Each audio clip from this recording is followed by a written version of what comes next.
Do you love me? Do you want me? Are you gonna call me like you said you would? Is this really your real phone number? Some of y'all go get washed, some of y'all just go pop shit, some of y'all just go talk, but none of y'all ain't really got shit, some of y'all just look lost. I get this type of feel you ain't accustomed to. I swear I'll be at peace if it weren't for you, yeah, yeah. I only want your love if it's silent. But if you fuck me, then fuck you, and that's the way I like it. That's the way I like it. Yeah, that's the way I like it. You can smile from underneath Gucci. That's the way I like it. When I'm down in front of these niggas. That's the way I like it. I'm 30 for 30, I'm 30 for 30, I'm 30 for 30, I'm 30 for 30. Chat. Should they fold that bitch no yoga mat? Chat. Should they dare that nigga don't hit me back? Chat. Should What's up, y'all? Guess who we are here with, as you can see. Look at you. We are here with O'Shea Duke. What is the picture? O'Shea Duke Jackson. This is going to be a very fun conversation. If you haven't already subscribed to the channel, like the video. And we are going to chit chat with O'Shea. We was talking behind the scenes, but he is like, I'm loving the personality. But as he get his stuff together, I'm going to speak to the chat. Let me just kind of pull up who's here. What's up, CEO? What's up, DeAndre? Hey, Bobby. What's up, Rogue? Rogue. We definitely, I got to respond to you. What's up, Rogue? What's up, Chaos? What's up, Mr. Center? You know, it's just so interesting. O'Shea, where you at? I'm here. I'm just sharing the video. It's so interesting because everything just kind of happens as planned. And I think it's just very perfect that at the climate right now, especially with me personally, with dealing with crossing from the Manosphere and things, you're the perfect person to talk to. I'm not really saying I'm from the Manosphere, but I notice a lot of ideologies, you get some people that's from there. So I thought it would be a good conversation to talk to O'Shea, but I'll kind of stall it a little bit. Yeah, I was in the Black Manosphere for years. I don't know if you know that. I do know that. That's where we're gonna, and I want to learn things authentically in real time. So I thought this was cool. I looked up some stuff, but I want to hear from you. Just give you some background. I think I started really hearing your name more, of course, from Anton, and then Kevin Samuels heavily paid you homage because you kind of helped him get his footer, I guess, in the Manosphere of opinions. So I wanted to know, like, just a little bit about you before we get into that. I have some questions. Who was O'Shea Duke Jackson before YouTube and before the Manosphere? I know you from Cali. You know it. Who was you? You know it. So I was born in Linwood. I was born at St. Francis Hospital in Linwood. Raised partly in LA. Back and forth between Compton. I lived in Watts. So I was there, dad on crack at the gas station, washing windows. He was, I seen all that stuff. Lived in Grape Street, Watts area, lived in Atlantic Drive area. Then, my grandmother lived in Del Paso Heights in Sacramento. So, my family, we struggled, but we had some strong social advantages. So my mom went to UC Davis and my dad went to UCLA. So, they wanted, despite the problems that we had, and we had a lot, I was kind of pushed on the academic pathway. And, I went to Sacramento. I went to Howard for a minute, went to Sacramento State. So before then, I was on my way to be in to medical school. That's kind of how I got on YouTube. I went late. Yeah. So later on in life. So my mom had needed me. I stayed at home, believe it or not, till I was like 34. And then I left. So. See, side note, do you think that what was staying at home, was it something that inspired the Manosphere? Because a lot of women speak to men that stay with their mothers till 34. Was that like a personal experience that kind of happened where it translated? Just curious. No, so in my case, my mother had helped me tremendously in college. So when I started working, instead of going out to get my own place, I just stayed with my mother, my family, because my grandmother lived close, and my grandfather, he passed away in 2019 when I was in Europe, so they kind of needed me around. You know, my dad had already moved on, my older brother had moved on, so I thought it would be a disservice to just like, you know, leave them there. So I just stayed there to support my family, because the next goal was for me to go to, at a certain point, go to medical school. I was at UC Berkeley after Sac State at a post-bac program. So I just didn't qualify for medical school, and so I was just working on my coursework, and I was still working. So that's why I stayed. I stayed because my mother loved me. So I was being loyal to my girl. You know what I mean? So yeah, I like that you said it that way, because it's almost like this disconnect from that, as if it's just a negative thing. But if you have parents that do their job and they take care of you, why are you in such a rush? You know, sometimes if you're trying to build certain things. So I like that you said that. But yeah, you hold on, said you've these been all motherfuckers over the serious. place. Do you know it's just side note, right? Mhm. Because since you lived in LA, I just got to. Mhm. What you think about, just side note, because you've covered pop culture, what you think about Drake's trash album? Sorry. You know what's so funny? I don't really listen to Drake, because Drake is like younger than me. You know what I mean? So I'm like real Trady, Goldie, Loke, E40, Mag. You know, I'm in that era. I'm real Okay. West Coast with my shit. You know what I'm saying? Yeah. So Yeah. King T. Do you think So it kind of give us a biased ear? I think it does, because even though Northern California rap and Southern California lingo is different, like because the West Coast is so prominent, and because the rap speak to our culture directly. You know what I'm saying? So that's why it's so biased, because you know, South Central, Cartel, people like that. The West Coast rap really speak to what we going through and what we've been through. I think like New Orleans rap does, and they sing so it is biased. So, but Drake, I think that Drake has kind of evolved throughout the years, kind of like how Diddy was kind of evolving while he was changing. So I don't really connect with Drake like that. He's not. So much. He's a Jew, so it's kind of like. And now he got this fake Oakland Mac Dre replica song and everything. But you guys hit the like button real quick while we in there. I just want to hit the like button, you guys. Shout out to Bobby. Shout out to Illa. I'm sure. Have you heard that quote? The women stand next too close to the hoes. You heard that quote? No, I never heard. That's a good one though. It went viral for that. You gotta check it out. Yeah, the standing too close, and it's like something you keep hearing. It's been in songs. Some West Coast artists used it as well. So that's there. But look, just off of that, right? Just really quick, because do you think that Drake fans of men represents a certain mindset today? Think about it, right? Because this was supposed to be a cultural thing, cultural divide. Now, when people can't even listen to music and even understand to appreciate how rap music came and how the West Coast actually put their stamp in rap music. You know what I'm saying? Rap culture. So just to hear conversations around it, I know you like cover pop culture. It just made me think too. Does Drake represent a mindset? Because I see now a lot of men who come from these red pill ideology. Sometimes they run behind Drake more than women. Like they defend Drake to the death. Like, oh no, it's not that. He's just this. Anything he do, he's like a god. Do you see that? Yeah, he's like LeBron fans for rap. I guess it's kind of similar. I saw one guy, I don't want to mention his name. He was giving a breakdown about how good Drake was on Instagram. I don't want to call the person out, but he's definitely in the Black Manosphere. And I don't know. I think like if you're a certain age, after a while, it's, you know what I'm saying? Like if you over 40 doing that, I think it's that's a little bit too much. You know what I'm saying? Yeah, it's like more of a mindset, because now people are so divided. Hi, Fantasy. People are so divided, where I think he represents division. And even now, it's like how people just instantly just make it, they make him something based off these numbers. So it just made me think how our culture is. It just, we can always see how we are through what we support, or what type of music we listen to, or what we resonate with.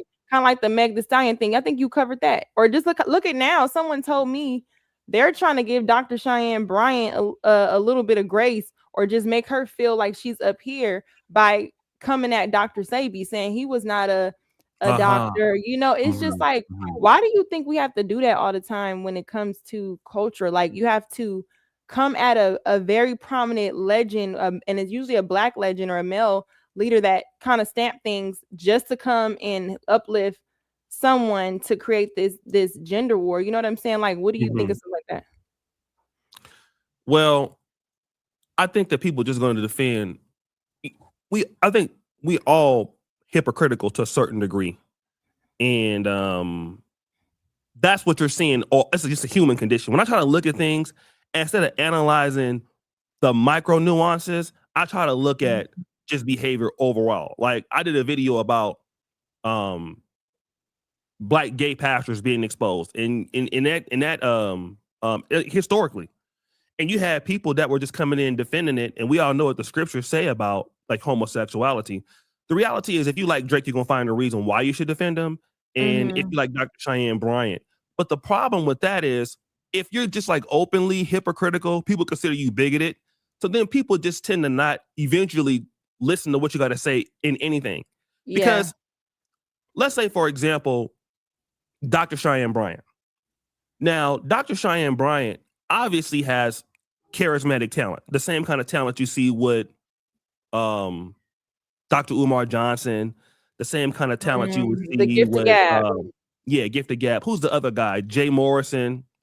But the reality is that people just have a hard time when somebody like especially the people who want to be able to emulate what they do, and that's important to understand. If I'm Dr. Umar Johnson, I can't come out and throw Dr. Cheyenne Bryant under the bus because I don't want you to throw me under the bus. Because what I'm doing also don't match up to what I'm living, right? So I got to come out and say, why y'all hating on her? And people who typically defend that is not because they like that particular person. It's because they don't want you looking into their life. Yes, so projection. That's pretty much what it is. So I think that's just pretty much what it is for everything. I mean, we can have our like fans and we can like something, like Kevin Samuels, for an example.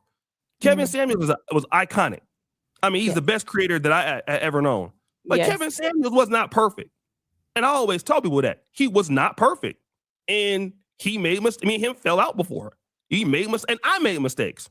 Yeah. You know what I mean? He did a lot for the culture, but that don't mean that he made mistakes, right? Yes. And I can honestly say that because I was there, you know. And it's okay to say that's my guy, but man, he fucked up right there, you know. Yeah, exactly. This is where they dropped the ball.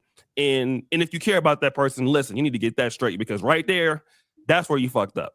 Instead of trying to cover for that person, and then now that person continues to, you know, repeat that behavior and get even worse, right? And so now they feel entitled. So now they feel like they have the ability and the audacity to always misuse people. And then when they get too big, now you want to start, oh, see, we got to break away. No, but why didn't you tell them that at first? Yeah, because it worked for you when it worked for you. Yeah, it does. It seems like that's just like how we usually, even in content where that's just how we usually have to maneuver, because it's just projection. No, it's so much. It's so divisive. It seems like it's more money in it. It's just how we look at each other. And even just to say that when it comes to projecting most people coming off things, I think that plays a lot of roles in what people advocate for as well. Like, we have all these different subgroups, social groups, and things like that have advocacy programs. But when you look at people's real life, things that they say that they advocate for, they're not even living. You know what I'm saying? So it just makes it seem like when online, where I feel coming into it, just seems like you really don't know people, even though you think you do know people. Like, you could be sharing, you could be authentic, and those same things about you now in life just get used against you or in any type of ways. And it's just, I don't know. It made me think, like, what the fuck is up? Why are we so broken? And is these certain things that you experienced though in Sacramento? I never really. The only thing I know about Sacramento was that it was kind of boring and it was cold. You know what I'm saying? I think I've been like twice in my life, but I always wanted to know, like, what is the culture of Sacramento that you see translate that since you've been in the Manosphere? Because just to come from where you are and then get online, you had to be speaking from some sort of experience that you've seen. Like, it's, especially if you're from LA, is it like a cultural shock that much when it comes to male and female dynamic? Well, I would say like Sacramento is believe it or not, because by the time like I was going to high school, South Central in Compton, a lot of African Americans, Black Americans, from what I understand, was going like Moreno Valley, Riverside, and so my dad bought a house. My dad lives in Paris, California. So Sacramento, Del Paso Heights was still largely Black. So he would come to Del Paso Heights and come visit us, and he'd be like, "Man, y'all ain't got no Mexicans over here." So and then obviously certain subcultures transition, like the Blood and Crip culture. That was because a lot of people come from LA to Stockton, LA to the only place they don't go is Oakland. Yeah, they don't go to Oakland because they'll get killed. Yeah, Bloods and Crips don't go over there. But it's largely the same dynamics. The only thing is Sacramento is kind of a mixture between like the Bay Area culture, more influenced. Okay. And so you'll see dudes like dancing a lot in the club, you know what I mean? Like doing donuts out there. Correct me if I'm wrong, I'm sorry. Yeah. Y'all, Sacramento has a is that where Mozzie heavily kind of come from? Yeah. Mozzie from Oak Park. Okay. Yeah. He's from the rival neighborhood of where I'm from. Okay. So that's like, so that's kind of like the culture. Because when I think of Sacramento, I don't think of like that type of in-go culture, but I guess it's the same way how people who are not from LA, they kind of have an idea where they go and look at LA and they realize these are some big ass houses, but this the ghetto. You know what I'm saying? Like this, it's not how it is. But let me just read some super chats really quick. Yeah, go ahead. All right, shout out to I'm gonna go super chat too. Buggy React. What's up, family? He's from Uganda. You know him? Oh, okay. Well, shout out to you. He tells Shay, you better trick on Lucki. She deserves it.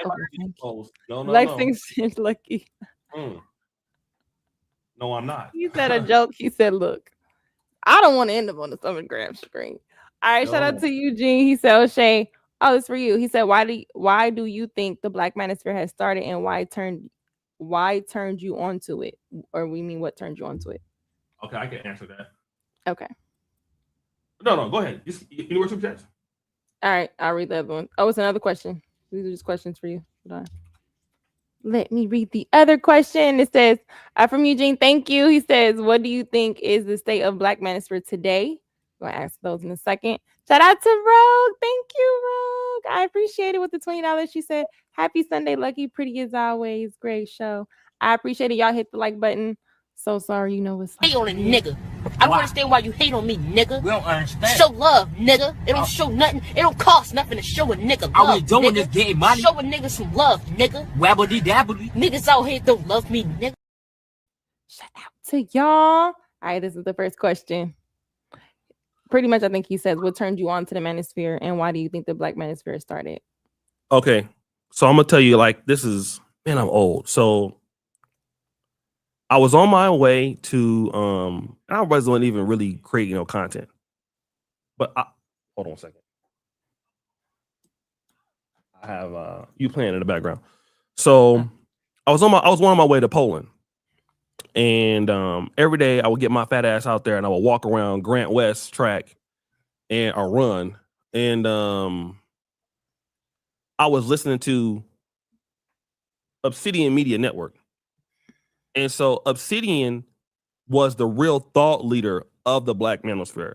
I think that as far as attacking the everyday issues of Black men, nobody ever laid down the framework, the groundwork, and I'm talking about things that had never been addressed, like the blue collar Black men, his experiences.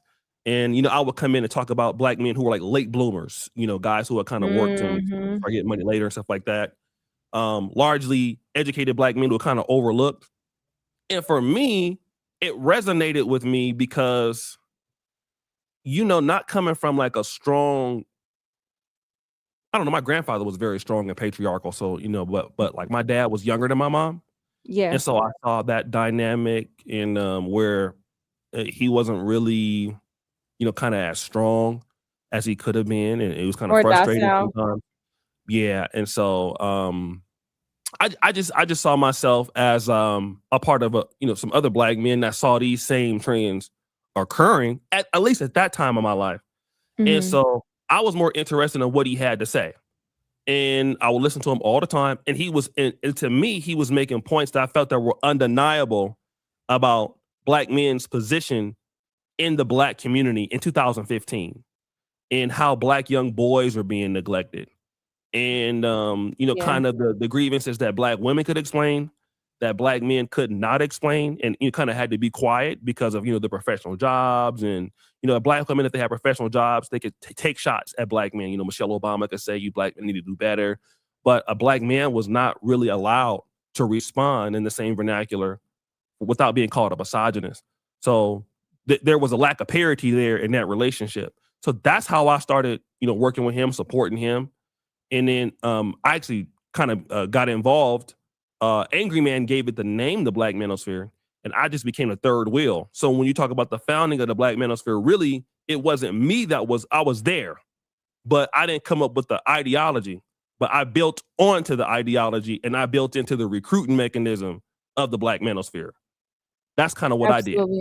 Absolutely. Yeah. And you said something I want to ask before I kind of get to the next one about Black boys. Do you feel like, or do you think what you're just observing, that it's doing a good job, or it has done a good job to highlight or just give another perspective of Black media where it sounds like black male oppression, you know what I'm saying, and needing a space to cry or just be loud, just be everything out to get it out? Do you think that it has done a good job of doing that as to where it started, as to where it's at now? I don't really know where it's at now because I'm no longer involved in it. We kind of fell out behind the Just Pearly Things situation. Yeah, So I left. was gonna get to that. What I feel is this, and my grandma used to always say, just keep on living, right? So here's what I believed in 2015. I believed in 2015 that Black men were sort of oppressed, or were really under oppressive regime, largely by democratic leadership in kind of female matriarchal leadership. Yeah. Did the Black men now, to answer your secondary question, or your question, did the Black Manosphere give Black men an outlet? Absolutely. It did way more to get the discussion started. What did I also find from the Black Manosphere? I found Black men that were truck drivers, Black men that were judges, Black men that were police officers, Black men who were rich. Like at a time, I could go live and I could just say, "Give me some money," and my shit would be full. Like even now, like that's how much like dudes would do anything they can help you. So what the Black Manosphere did was it opened me up to other Black professionals, guys who just knew how to do things. And then once I found that out, I was like, wait a minute. All of these dudes got this much opportunity? Yeah. So I'm like, and this would be disrespectful or anything, like, damn, so what are we really complaining about? Because we have all of this leverage that other groups don't really have. And, you can kind of force certain women to you, if you have certain infrastructure for them to be women in. If you take care of your business, if there's a some level of accountability there. So that's kind of how I stopped, like, maybe my dynamic kind of shifted, because it went from too much, I think, complaining to the fact that these men had, like, abundance of money, abundance of resources, abundance of talent. They're the most gifted Black men on earth. They can run the table on everybody if they want it, still can. So I think that's the next step that Black men got to take, because they have everything they need. They got HBCU's ecosystem. They got each other as an ecosystem. They got mainstream corporate America as an ecosystem. They have everything they need. I'm living in Uganda, and these guys don't have anything to help them do nothing. Yeah. So Black men in America are literally like elephants in certain cases, like trying to pull their, the rope around a small twig. And so that's kind of how I see it now. And I don't think the complaints that they used to have, they really need to have them now, because all they would need to do is kind of just support each other. And then the women would kind of just start coming around them that they wanted. That's kind of how I see it now. Yes. It seems like a bit of, I don't know if it's financial interest, or is it just like Arrested Development, where the people who are like you, or the people that kind of started the foundation. When I look up the Manosphere, I see your name, Kevin Samuels, Fresh and Fit, Anton Daniels. I see like these names there. But when you kind of look at, or sometimes in certain lists, you might see Abba and Preach if they've covered certain things. You know what I'm saying? But when you look at how they are now, they're not really all of you guys aren't really on the same accord highlighting, you know what I'm saying, like before. And I'm glad you said pearly things before I bring up anything else with the super chat. Thank you guys. Is during the just pearly things, I didn't really fully understand, but why do you think that shifted? Was it the fact that it was a white woman who shouldn't have said something, or was it like your observation of, damn, we really can't even just be on the same side? Is like, is there a disdain for black women, or is there more so she's saying what men want to hear? Like, what was your, just to ask, what was your thoughts overall? Like, what did you have initial thoughts, and then what are they now, or is it the same? Or are you kind of just disappointed? Yeah, it's a very good question. So let me talk about the Black Manosphere guys. Anton does cover Manosphere content, but I would consider guys like architectural framework guys, Obsidian #1. Kevin Samuels built on Kevin Samuels, me. No. Obsidian, me, Angry Man. Those are the founding fathers of Black Manosphere version 2.0. You have some guys that came before us, like even Phil Scott, African Diaspora, like, you know, in kind of the first version of the Manosphere, but it wasn't really called that. So guys like Dr. T.S. Johnson, Dr. Ronald Neal, who came to Uganda, those are kind of like academics who build on infrastructure ideology about black men on an academic perspective. But to your point, the just pearly things is what I really saw for black men. When we started interviewing like white racists and agreeing with them, I had a problem with that. What's this guy's name? There's this guy that's a white racist, smart guy, but I felt like we had no reason talking to them. Yeah, shout out to Sarge Willie Pete. We had no, he's before us. We had no reason talking to them at all. Just pearly things had no business. And like she had said something about, I think it was like about black people, and she apologized, and the Black Manosphere guys were telling her not to apologize to black people. And then at that particular point, now it's not the Black Manosphere anymore. Now this is, we just dislike and strongly, I can't even say they hate black women because all of them are fucking black women. So now we just really dislike black women. But you're sitting up there fucking them. So now it became biased because our whole ecosystem, like when we started getting help, and I just came across you like 2 weeks ago because of your Tommy Sotomayor expose. What did you think after you done? Oh my God. I will never send you a message like about anything but Jesus. I know that for a fact. That's the truth. You know, we had people like Six the Goddess, Courtney and Michelle.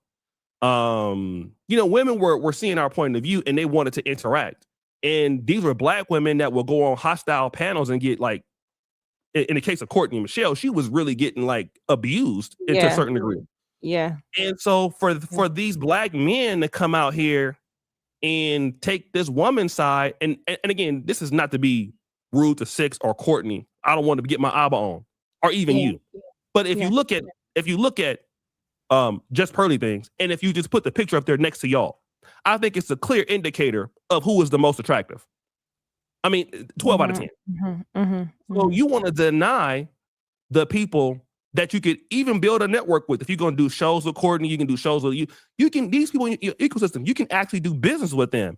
And you want to deny them for this white woman. But you were saying that black women don't support. So when they start supporting, then this is your attitude. So I just thought that it became to a point where it was no longer really about black men, that it was more or less about keeping a gender war going because it was profitable. And now it's not even profitable no more. It's not profitable no more. It's not profitable no more. And I mean, that has a lot. But it's not profitable.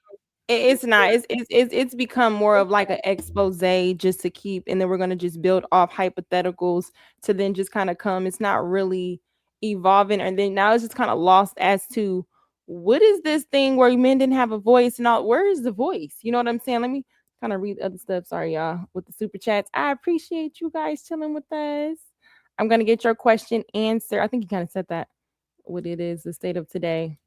Shout out to O'Shea. Thank you so much. Don't get exposed like Abba. I'm still trying to catch up. Hey, that's a pop culture thing. Just quick little thought, not too much. I know you're doing videos on it. Quick little thought on the I've been preached. Would you say it's the same thing with the Daisy? Because I did interview Daisy. She at the time I called her, she was going to talk to anybody. Daisy, would you say it's a similar situation of that? Daisy and Fresh? It's worse. It's 100 times worse. Is it because he light skinned? I'm just like, nah, he's just. We can talk about that, but it's actually sad. Oh, it's okay. Actually sad. Yeah, it's not. And I'm not even the person that is like historically known for as a guy like I just stand up for women's rights. You know what I'm saying? That's not really me. But it came to a point where I'm like, okay, clearly this is, you know, when you have big platforms like we do, I would say over 100,000 or above, you know, and women kind of follow you randomly, you kind of know that, you know, they know who you are or whatever. And then it's most people have this kind of parasocial relationship with content creators. Yeah. And so they know you. Like sometimes I'll be in Dubai or I'll be in London. And then somebody will come up to me and they'll tell me everything about myself. And I think I'm just a broke nigga with a bad hairline. But let's say if that's somebody that's a good looking young lady. That happened in Kenya. Some Ethiopian chick was with her mom and she was like 20. And she knew everything about, you gotta watch your show out. You know what I mean? And it was like, okay, well, the next thing, if you want to, get your number. If you really wanted to go there, right? Yeah. So the problem is that if you misuse that, eventually somebody's going to tell. Especially if you're dealing with somebody from the Western world. Let's say for like somebody like you from you from Cali. Mm-hmm. Somebody misuse you on the platform.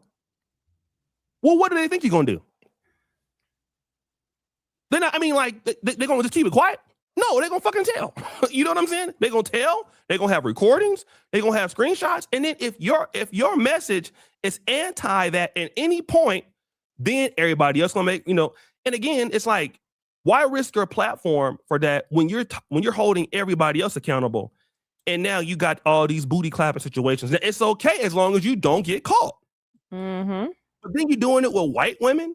You're doing it with Filipino women. The ones that can't wait to tell. More than us. I'm just saying. Yeah, we have. Yeah. And they don't do no cursing. They don't do no, they just deal with the facts. They know the dog whistling better.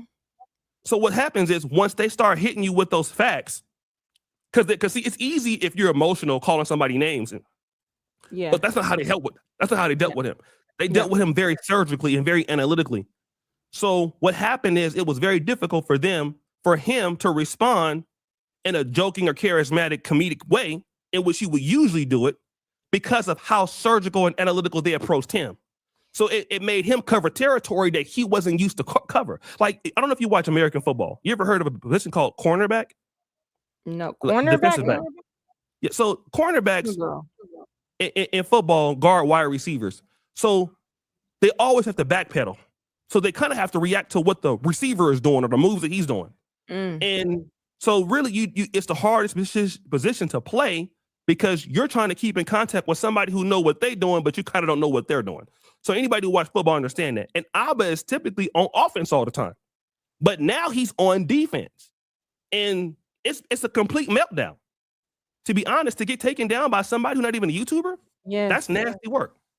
But I'm sorry, let's get back to No, I loved it because a few people asked me to kind of do like a dive, and I'm like, I don't even know too much. I keep seeing more stuff. It's like I don't know where that's going, but it was kind of disappointing because I do watch their content on a lot of different stuff, and I remember them going ad fresh and fit. So it's just kind of like you just said a minute ago, it's just projection. Now I'm signing anybody who feel like they calling something out. You know what I'm saying? Because we should call out certain behaviors, but just the one thing you could do if you in a position to talk about dick discipline is at least have that. You know what I'm saying? I guess discipline to me just means where you shoot your kids. You know, anyway. Shout out to, is it Buggy Reacts? I always get it wrong. He said, O'Shea is rich. He's from Uganda. He's cool. He real cool. O'Shea is rich. Means Lucki's gonna be rich too. I'm getting rich. I need that clip. Yeah, I gotta start back doing it, man. You know, I have fired Dima, so we back together now. So we had a little bit of a beef. So I gotta get back into my stuff again, man. So all my little sound effects ain't the same no more. I'm trying to get into that type of world. That's what makes it fun too, when you, especially live, because you get to interact, but you get to use your sounds if it's within there. But shout out to Derek Spinner. He said, "Lucky, what's up, little wifey?" Oh, shout out O'Shea. What's up, player? Y'all have a great show. Thank you so much. Thank you so much, M Mills. She said, "Great." I think she mean conversation. Lucky and O'Shea. Thank you, M Mills. What's up, Illa? He said, "Dope interview. Keep rising to the top." Always. Shout out to Illa. All right, and truth is 100. Lucky and O, salute. Thank you so much. So I have to ask, right? Do you think, as since we're on this subject, do you think a lot of those, since that incident, is shifted from helping men to now enabling them or coddling them and now making them victims to the things that they could change? Because if they have all this money, right? Oh, so let's ask this. They have all this money. That doesn't translate into being likable or somebody that people want to be around, like laughing, different things. You know what I'm saying? So what do you think overall? Do you think it's helpful? You mean as black men, as into their relationships with black women? Is that what you're referring to? Yes. Because that's what I thought they cared about, relationship with black women. Yeah, I honestly believe this. I interviewed. Hold on a second. What the hell's going on? You good? Okay. I interviewed Aaron Ferris from Black Male Travels. It'll be up today. And we talked about, like he established the Passport Bros. He's the founder. And he built this app. They got like 20,000 downloads. They're doing good. He lives in Thailand.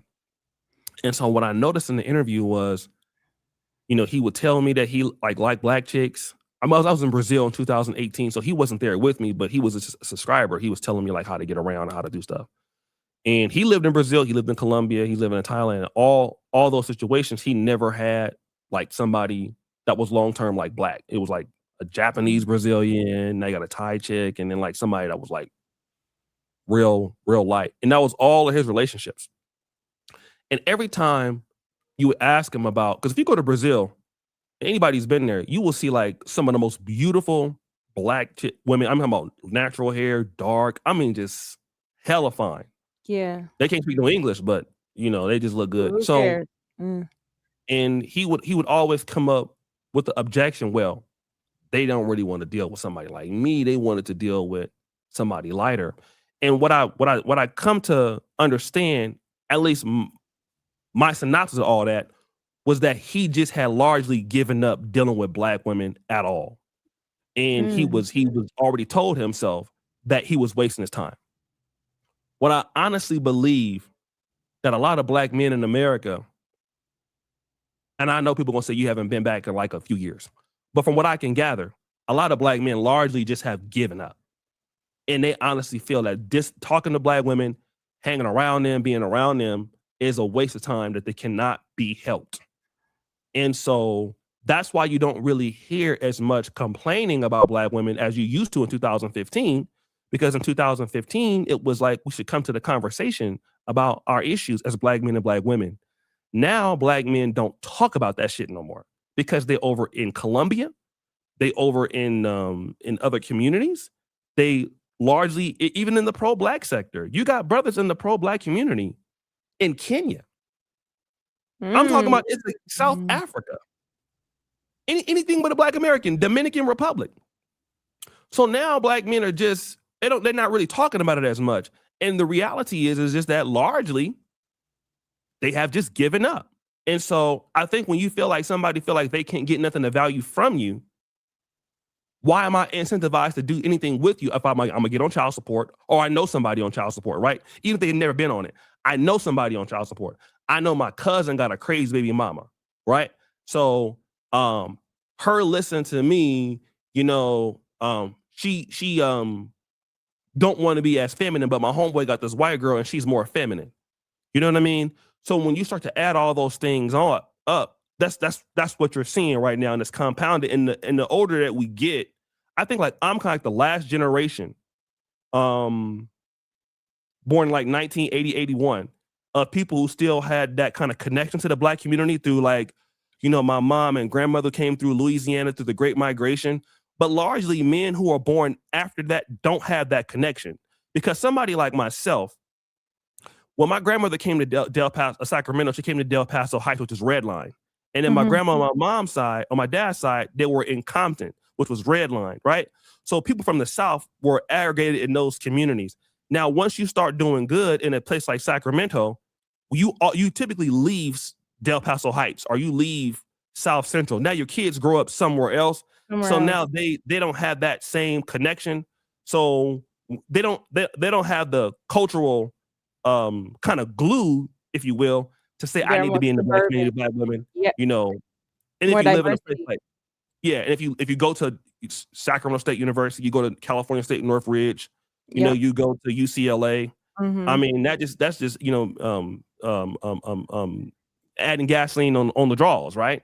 So I think that those are the elements that a lot of these black men are going through, and so they just, you know, they like, well, I don't have, if I don't have to deal with you, why would I?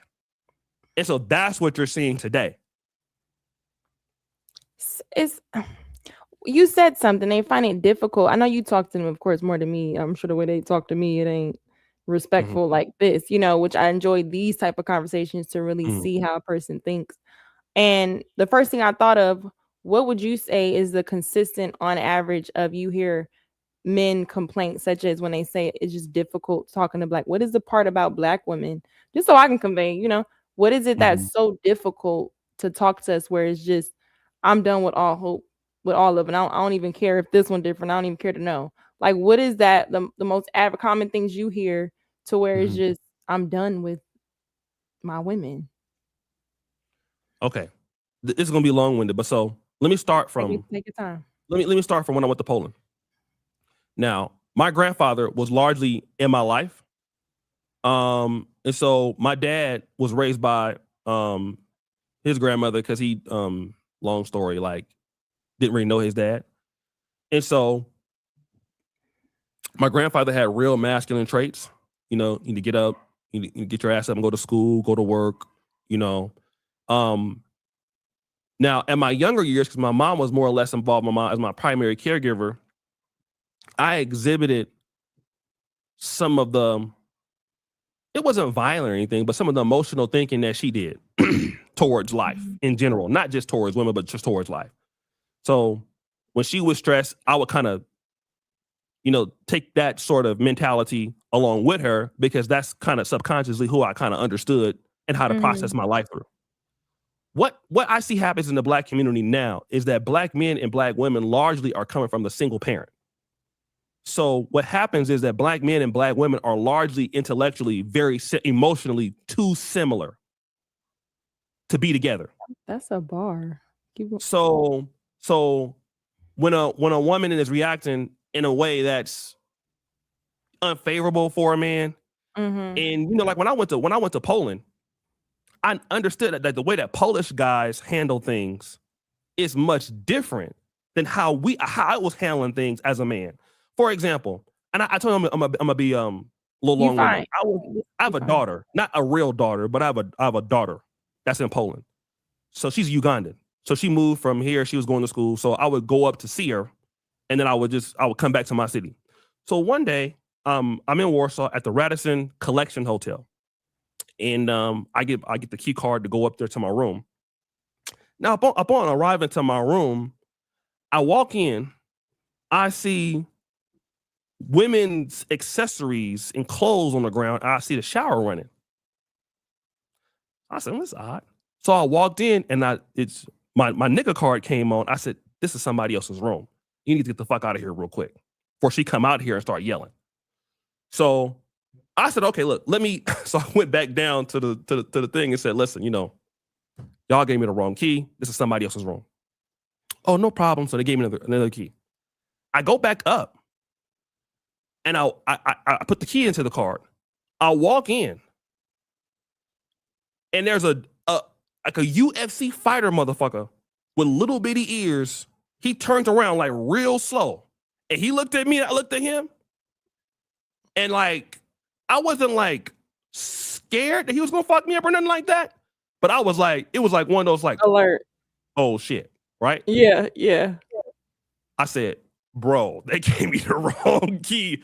He's like, "Oh, it's just no problem." So I said, I'm gonna go down and take care of it. So anyways, I walked down, right? About 3 minutes later, he had gotten dressed because he was kind of like in his like shorts or whatever. He got dressed and he went down.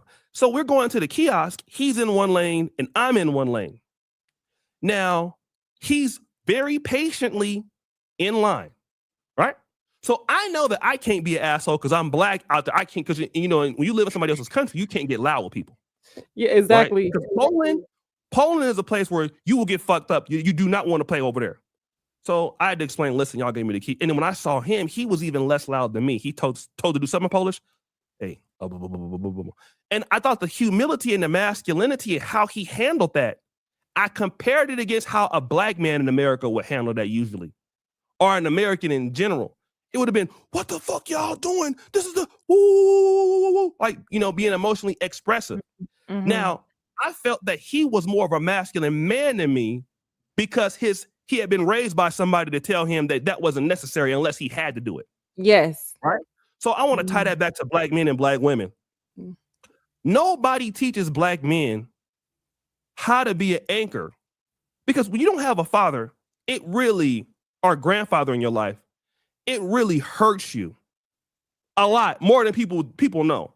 Like even me in my life, my father wasn't there from like 13 to 18. And it really stopped a lot of my growth. I probably had enough talent to go to Harvard or go to Yale, but you know, my father would have been tough on me, and he was not. He was not there, but he would have been on my ass. Yeah. So you don't grow up with that accountability and responsibility.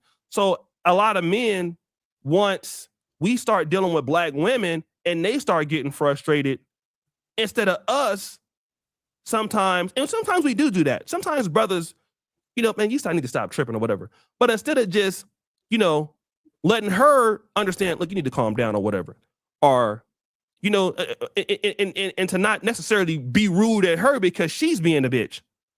You got the energy, I'm gonna be petty too.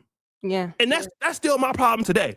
So that's why black men and black women can't be together. And that's why black men want a woman that's culturally more soft, because he believes if that's what he can get, then it's easier for him versus, you know, my mama's mentality and your mama's mentality. None of us gonna really think that we really wrong. And so, but if you have more men who kind of understand that kind of attitude that black women have over generations probably will go away. But then nobody want to stay and try to fix that problem because of that kind of emotional disconnect. So that's why black men, black women, they get together, they can have sex, they could have fun, but those nuances every day, like staying together, you know, just dealing with small arguments, understanding when you should say something, when you, like for me, if I had a girlfriend like 15 years ago, you saying something stupid to me, I'm gonna say something stupid to you back. Because who the fuck you talking to? Now you say something stupid to me, I just ain't gonna say nothing to you for a few days. And I'm gonna let you think about that shit. That's now. Yeah. I ain't gonna say nothing to you. I'm gonna let you sit on it, right? So that's why black men and black women largely can't get along. They're too similar. It had me thinking, because now we're saying there's a lot of men who, whether they know it or not, they think that they're expressing masculinity, but they're trying to overcompensate for a weakness that they have. So sometimes it's like, I just seen a clip about an Uber driver, not to even go in, but he said the couple in the backseat of his car was an interracial couple, and how it was a black man and a white woman, and the white woman was talking to her black man like, you dumb nigga, like, you know, saying stuff, and he was docile and approaching. He's like, oh, you know, trying to get it right, you know, kind of make her calm down. And so the driver is a black man. He kind of like say something like, hey, don't be using that in the car, you know, in my car. And so she started disrespecting him. And then she tells her boyfriend, like, you gonna let him talk to me like that? And he was explaining how the black man had to now show confidence towards him in a way that was approval to her. And sometimes I think that's where you kind of learning when you see those situations coming from your mama with some black men, where you become your mother's first protector as a man in a single household, or she kind of puts things on you to kind of be the man that maybe your father wasn't, or if you, like you said, in a household where there could be a father and he's docile, it's kind of like not having a father because you don't really have that masculine approach to things. Or if you did, you had a father that thought this was a masculine approach, but really it was just my mother yelling in a male's body. So I think that was just perfect the way you put it. And I think too, it just made me think we definitely need to travel more to kind of maybe understand how to fuck to act. You know what I'm saying? Because it's kind of like you. It's like a lot of times I may not want to go in certain places. I'd be surprised at the shit that come out of my mouth, but it's like a defense mechanism because I know that I don't just offensively, but I'm gonna respond, So, but it's just like that's a work on me. Like, why do I feel like I always have to defend something for people who just want to think whatever? I think that's a learned skill just in general. You have to, I guess, conquer yourself before anybody can show respect. But shout out to Eugene again. He said the gender war, quote, seems to be based on what Black people think about the opposite sex based on the very few they encounter. Absolutely. Thank you so much, Spaces, with the 6 months membership. Thank you, Spaces. So shout out to Lucki for always having got a nice sport coat on. He got a good job. Well, look at him. Spaces. We love Spaces. That boy got some good credit, boy, I tell you. And conducting great conversations for what it's worth. All hope is lost. People are just too far gone. Spaces is somebody who he lost all hope, I think. Spaces is like, look, we are done, Lucki. I mean, we watch you because we like how you try to be balanced. Look at you, girl, trying, but we done. You know what I'm saying? And it always kind of hits home for me because when I first came to the space, I thought the conversations was about us bridging the gap, kind of like it is on understanding. Like, okay, men are saying this, women are saying this. Now a man can't even, not even just now, but just to see even me as a woman, just to even probably platform you. This is some pick me shit. This is some mammy shit. Just because you're a Black man, you know what I'm saying? And I'm trying to just have conversations or bring balance. So it does get kind of tricky. But just on this, right? When did you think the conversations in the space before you left, or just even still, or even now when you watch content with the Meg Thee Stallion and Klay Thompson situation, when did you think everything between us became who's winning and who's right versus we're both on the side of what's right, which is coming together? When do you think it became, well, shit, I don't want to be on his side because that means it's right. I don't want to defend men. So now we're really talking about 4B movement in America or decenter. We know we're in men, or I remember y'all had not you, but the MGTOW movement. Like it's all these different movements to operate about being separated.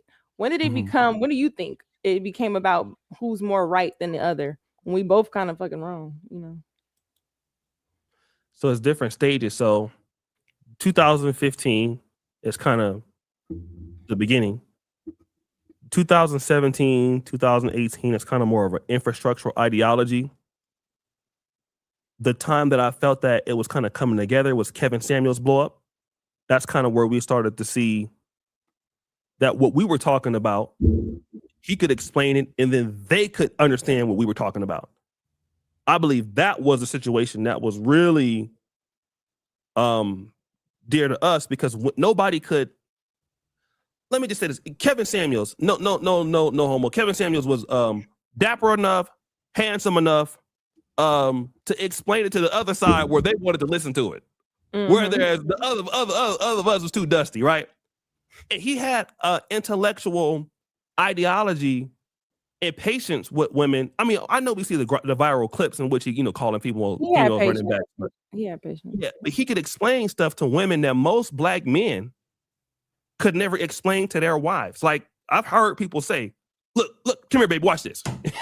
and then now, because, he explained it, then now she understood where she was wrong. So I thought that was kind of the situation now. But if we're talking about where we are now, I think that Black men have a lot of leverage over Black women, unfortunately. I think it's evident, it's clear. And I'm not saying this as a person that is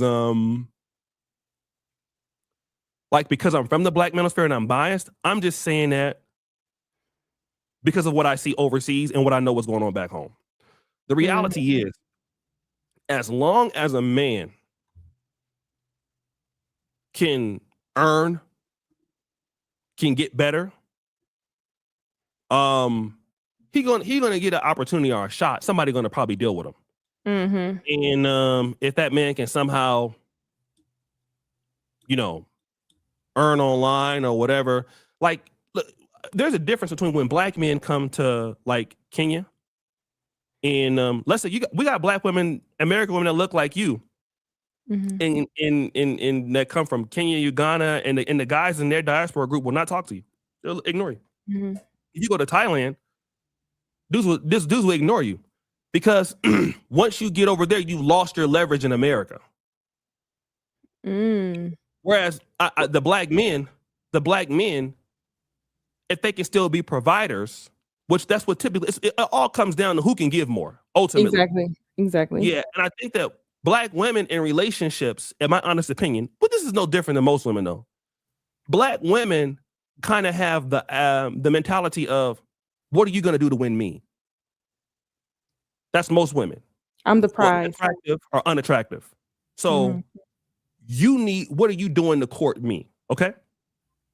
Now that attitude doesn't change if you move from LA to St. Louis or to Bangkok. That's how a woman is wired. A man's attitude usually is, I can do this for you. Okay. So now if you compare the ideologies of somebody who understands that they need to typically give to get what they want versus somebody who feels that somebody needs to press them, well, then who has the most leverage in that conversation? Yeah. The person who is going to say that I got to give. So now some of these white women, some of these Dominican women, some of these Puerto Rican women, even if these black men make a lot of mistakes in Black America, they can still perform better than some of those men in those subcultures. That's why you see so many Dominican women saying, don't date Dominican men, right? So many Puerto Rican women, don't date Puerto Rican women, right? White women saying the same thing. You got some of the Asian women saying the same thing. So even if a black man is not even being a good mate in Black America, it's quite possible that he still is beating somebody in another community who's not doing shit for their woman.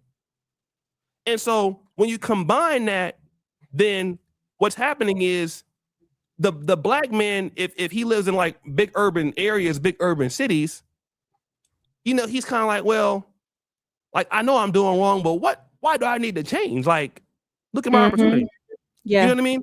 So I think that that's where we are at. And then also, you got your mixed population, where you can still kind of say I'm with her and she is still considered black. You see that with Leon and Travis Hunter. You can see that with certain Dominican chicks. You can see that with certain Afro Latinos. You can see it with certain mixed ladies. So I think that what you're seeing right now is, and then at the same time, I don't think that in the last 11 years that Black American women have largely improved their standing on the domestic landscape as far as competing with other races of women. Largely, I think that Black American women are more favored by, and there's some cases, but in large, I don't think a lot of other men wake up thinking that a Black American woman is going to be the best mate for me, as they would feel like a Hispanic woman or an Asian woman or something like that. Whereas if you look at black men, they may be less earning, but then you can come out and say that the white woman will say I will have more freedom with him, or the Puerto Rican woman say I have more free, I have more control in the relationship, or I have more equality, it's more egalitarian with him. He's more willing to share power with me. So when you combine all those dynamics with black men and black women, I think it's very clear that Black American men, despite their problems, have a lot of leverage over black women, especially as they age and get older. Now, if you count in the fact that some of these black women may have a child or two child or three kids or something like that, and there's nothing wrong with that, but but the biggest part is the mentality of, okay, what do I got to do for a man? And I think that the most women think of, what are you giving me? Like in Uganda, we got a saying here, Uganda says, what are you adding on us? What are you adding on me? Right? And that mentality largely in a competitive dating market doesn't really do you well for the kind of men that you really want to get. You see it all the time. You come to Ghana, you come to Uganda, you come to Kenya. It's a lot of beautiful women that, especially in Kenya and South Africa, from the black community in America, nobody talks to them. two things, right? Because you said it made me think. What do you think is mainly about Black women that is you just instantly think, oh, they're not deemed for long term, especially when you hear most Black American men are with Black women. You know what I'm saying? So it makes me think, are they settling with Black women when they really don't like them? You know what I'm saying? Like, what is it about Black women? Because you do have the feisty Latina, you do have other characteristics that are in other women. I can't tell you how many videos I've seen an Asian lady throw a flip flop at a husband.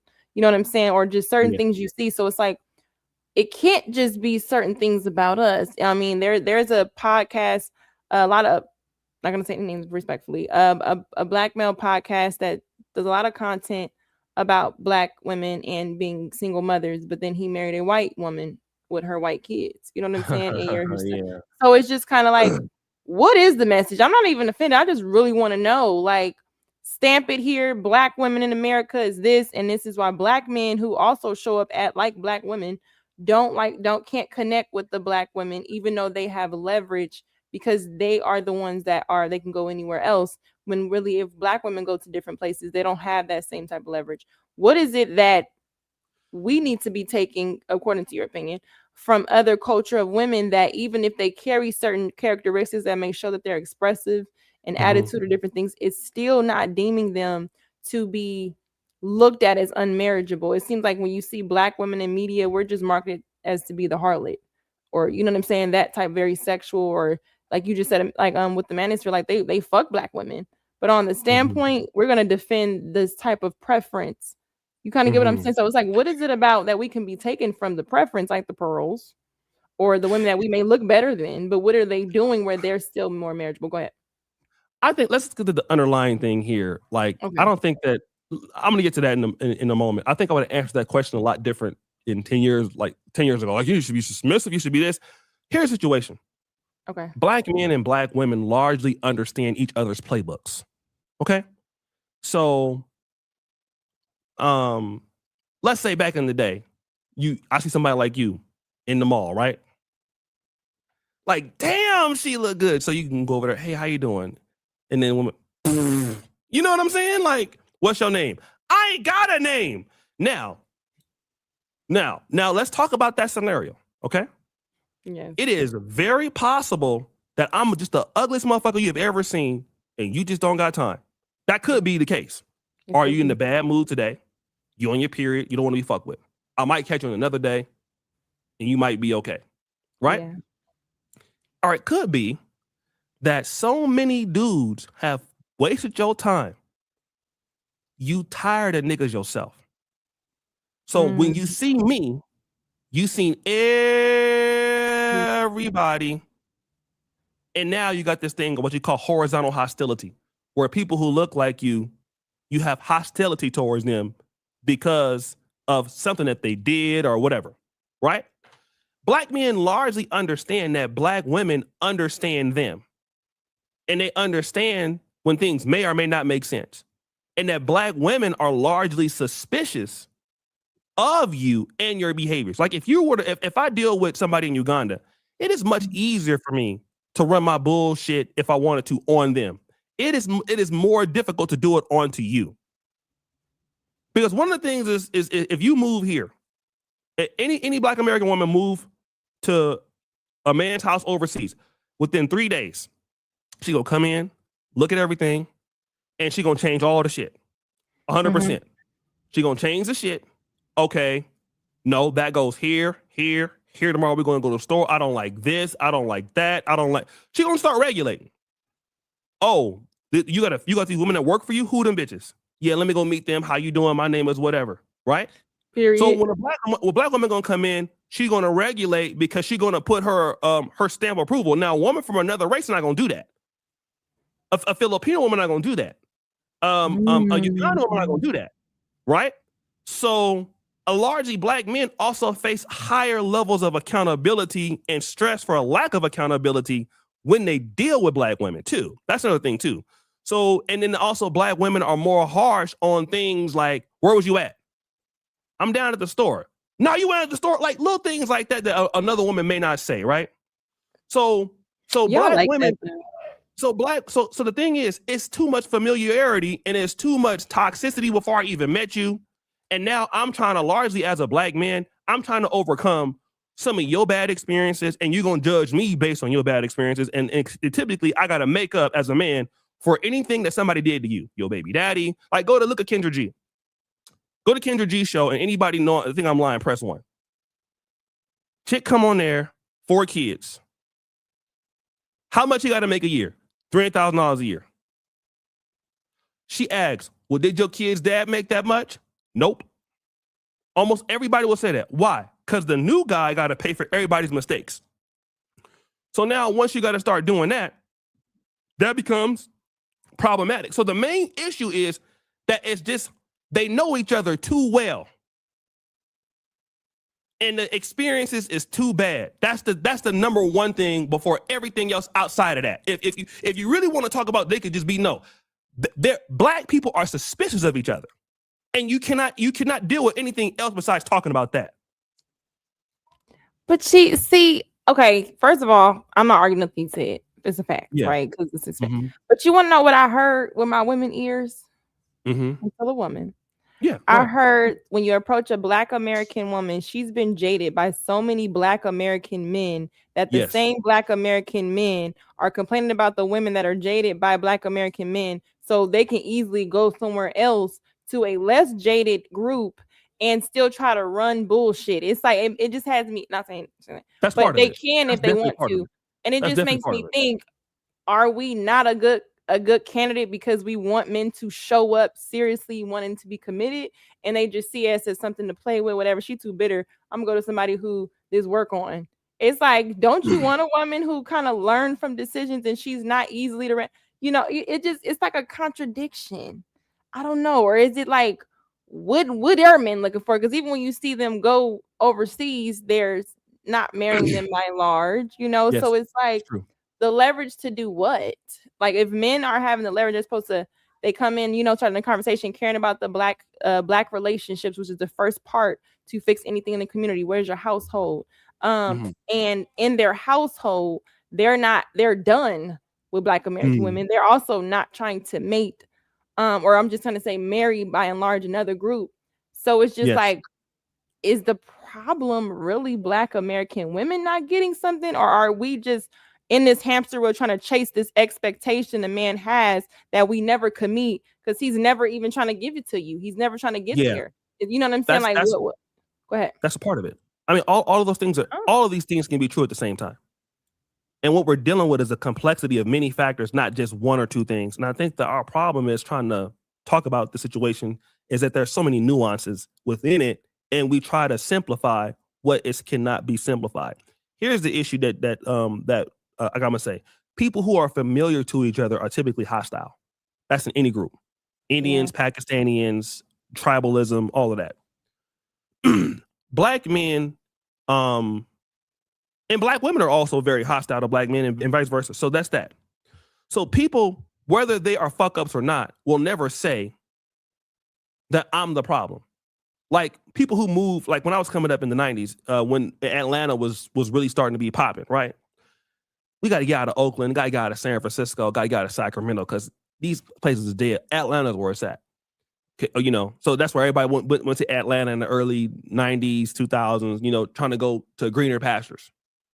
But wherever you go, there you are, right? So people are never going to say that I'm the reason why my relationships keep fucking up. No one's going to say that. Somebody's going to say, I need a fresh beginning, a new beginning. Whether it's black women with dating African men, or you get the white Philly men. White men, or let's say I don't date dudes from Sacramento. I deal dudes from Oakland, or I got me a dude from the town from LA. Those kind of nuances. So largely that's the biggest thing. Now the issue is these Black men, once they get a level of optionality, they're gonna fight hard to give it up. And I can say that myself, being that I'm 45, and I probably will get married in the next whatever years, but it's something that I haven't really thought about, because to a certain degree, I worked too hard to get here. You know what I'm saying? Oh, sorry. What you mean? That's what you get a wife. They said behind every great man. Yeah, no. And that's true. But what I'm saying is most guys, when you kind of know that is out there, you're going to be a little bit more selective because you're not in a rush. It'd have been different if you got my ass when I was 24 or 25, I didn't have shit, right? But now I got the optionality, like you right now, you in your less than 30 or whatever, you got a lot of options. That was your time. Now, receding hairline and all, you know what I'm saying? This is how most men think. So now it's kind of, like my turn a little bit. I want to see what's out there because I worked so hard to get there, catching the bus and going to school and working jobs I didn't want to work, So it's really like a lot of the women and men can be together and can work together. Yes. And I don't think that it's really, as I really looked at it now, yes, women do have unrealistic expectations. And the dating market is harsh to them in the end. That's for certainly true. But men, as you get older and you get more developed, you never look at yourself and say, well, damn, I'm the one lying to these chicks or I'm the one or whatever. You just look at you say, you're like, well, I have all the leverage now. So it don't matter what she said about me because she will never get nobody like me anyway. And largely, if you're doing very well, that's typically true. That's true. I mean, she might treat her better, but like some of the exes, like I had one girl, I should have probably married her. And I mistreated her in our relationship when I was like 24, 25. But still to this day, you know what I mean? She never, and if I could do it all over again, I would be with her. She will not talk to me, but I will be with her. But she's nobody else walking with her. It's sad that it's like that sometimes, but that's how it is for men. The door is really open up for men as they start to kind of mature and materialize in the markets. But I really honestly believe that all of this comes down to we know each other too well. And we don't like what we see. And it's bigger than just relationships. It's the Black community. A lot of us don't like how the Black church is going. A lot of us don't like how the Black community is going overall. And then we got tired. Yes. And so that trickles down to your relationships and how you even feel about other Black people, let alone long-term mates. You know what I'm saying?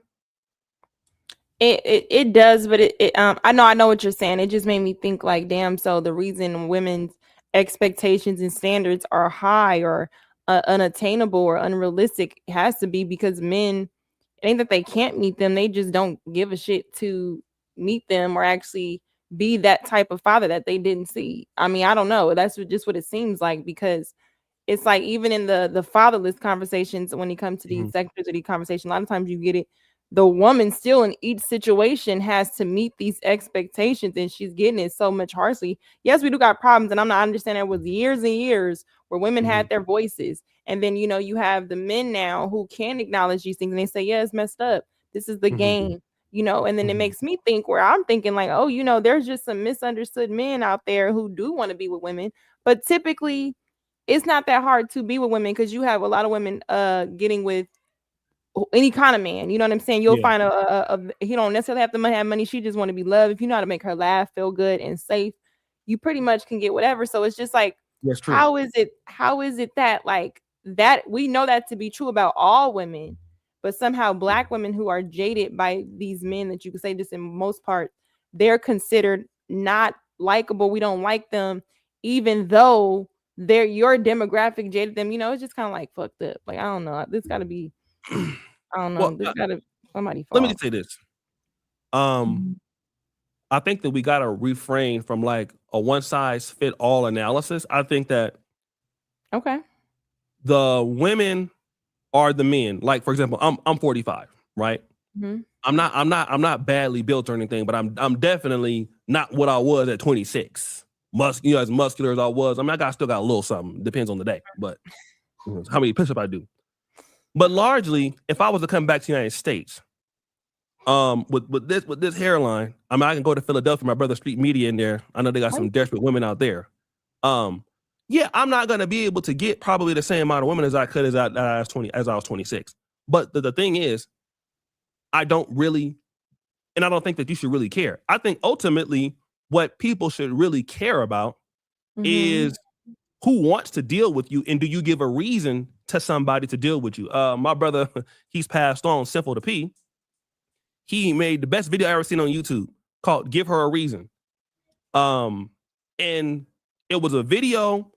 And if you want to deal with any woman, what is the fundamental reason why she should deal with you? And so if we think of it in those terms, whether you're a black man or a black woman, and as YouTubers, as content creators, every day when we come on here, the algorithm is harsh. I've been in this business for 11 years or whatever. And then you got to give people a reason why they should watch you, right? Otherwise, you'll be out of the business. And I think if we just kind of, because it's a lot of, some people can make it too academic or too rigorous in thought. Ultimately, why do I give a black woman why they should be with me? That's the number one case. What am I doing? Now, let me tell you this. Manhood and masculinity is very utilitarian. It is very boring, right? That means I get up, I do the same shit almost every day. In my honest opinion, it's not exciting. Some women gonna say, I hate that about you. You're not spontaneous. You don't want to change the shit up, but the bills is paid every month, right? So there's trade-offs in this. You're not romantic, but then at the same time, you want this or whatever, X, Y, and Z. Yeah. So I think when you put it into, if you get black men ultimately working together, or black men, appealing themselves to people, those women will come to you eventually. And then you don't have these problems. And I think the same thing with black women. If you are doing what you're supposed to do, putting yourself in situations, people do it all the time. People join sororities, people join fraternities, people join business groups. People put themselves out there to meet the people they want to see, and it happens for them. It's all about effort, right? But if you don't put those things and those efforts in, then you don't get anything. And I think the issue is that people are not putting in any level of effort to get what they want. And when they don't get something, they get upset about it. Instead of just focusing on who like you, why do they want to be with you, why should they deal with you? Yes. And when you focus it on that, then you don't really look at the black community anymore in such a negative lens, because it don't bother you so much, because the people that you're trying to appeal to is going to come around to you.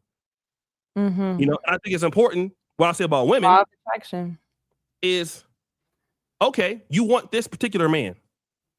Okay, why should that man deal with you? And then don't give it a response. Well, I'm educated and I look good and I am the table. I think that's kind of the problem with some of that vernacular coming from women, which to men doesn't make any sense because it's not tangible. Now, if a man were to say something like that, then it's not tangible because it's all based on clout, because women want you to have tangible shit, money, career, things that can be sustainable. I think that women got to understand, if you want a man, what does the man want? Because you understood what your college wanted when you wanted to get into it. You understand how much it costs to get that new wig and that new weave and whatever it is you want to get, that car. So I think that those are, if we focus more or less on those things, a lot of that would be solved. And the thing is, you got a lot of people complaining who don't want to be involved at all, which those people shouldn't really be in the conversation if they don't really want to be there. It should largely be ignored. Yes. Sorry for the long-windedness. No, I really appreciate it, because we eating cake. Y'all like the video. Come on now, I'm asking you nice stuff. I'm gonna read some. I like that. Some super chats and some memberships. Thank you so much, CEO. He said member for 5 months. The Latina is still gonna do the wifely things, even if that are pissed at you. That's the difference. Dang, I know some pissed off black women that still got in that kitchen and cooked. They just didn't put the plate on the table. It was cooked though, it was on the stove. Shout out to L Nixon. He said, "What's good, Lucky? What's up?" He said, "Salute to you, O'Shea, for coming through for the interview. Guys, get the likes up, share, and support. Thank you so much." He got a good job. His name is Linux was him. So he got good credit. He do got good credit, huh? It's giving 800. Shout out to CJ Brooks. Thank you so much for the super chat. She said, "Can O'Shea please tell us some of his tricking stories?" I got one. I'll tell one. Are you a trick I don't know about? Tell me. Hell yeah. No, but I'm a trick that don't even be getting no ass. I be just practicing tricking. So you're just an investor. You're a sponsor. I'm just whatever. Supportive. I got a video called "I walked in the club and instantly started tricking." That's me. That's a sport for me. What you drinking on, girl? Just leave. Okay, so tell us one story. The first one that come in your head. Okay, so there was this chick that lived across the street from my grandma, Her name was Shanta. She had a big old booty. But I was not really like she was cute, but she had a kid. The kid was bad as fuck.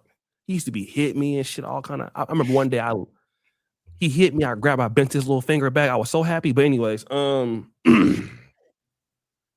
she had moved to the south side, which we from Del Paso Heights. So she was kind of over there off of like Meadowview, G Parkway. So I was going to actually go see my girl, and she was like, I think I called her, and she was like, where you at? I'm like, I'm at McDonald's. She's like, can you bring me something too while you there? I'm like, sure. So, I'm thinking I'm investing to get this ass later on. I'm playing the long game. You know what I'm saying? So I never tried to like holler at her, but I thought she was real cute. I bought 26 double cheeseburgers on the dollar menu. And we got that California tax, right? So it was not just 99 cents. That motherfucker was like $1.08. So times that by 26, that's damn near $30, right? So I'm driving in my little beat up Toyota and shit like that. So I drive into these little dusty apartments. And I'm like, where's the unit at? And she's like, yeah, come over here. So I'm just there to make a drop off because again, I'm investing in my long-term tricking. I knocked on the door. Her brother answered the door. I'm like, what's up, man? What's up? Then I just seen some nigga come. Some nigga like 6'4". He's like, what's up, man? Then she came. Oh, thank you. Took the cheeseburger, turned around and kissed that nigga right there in the mouth.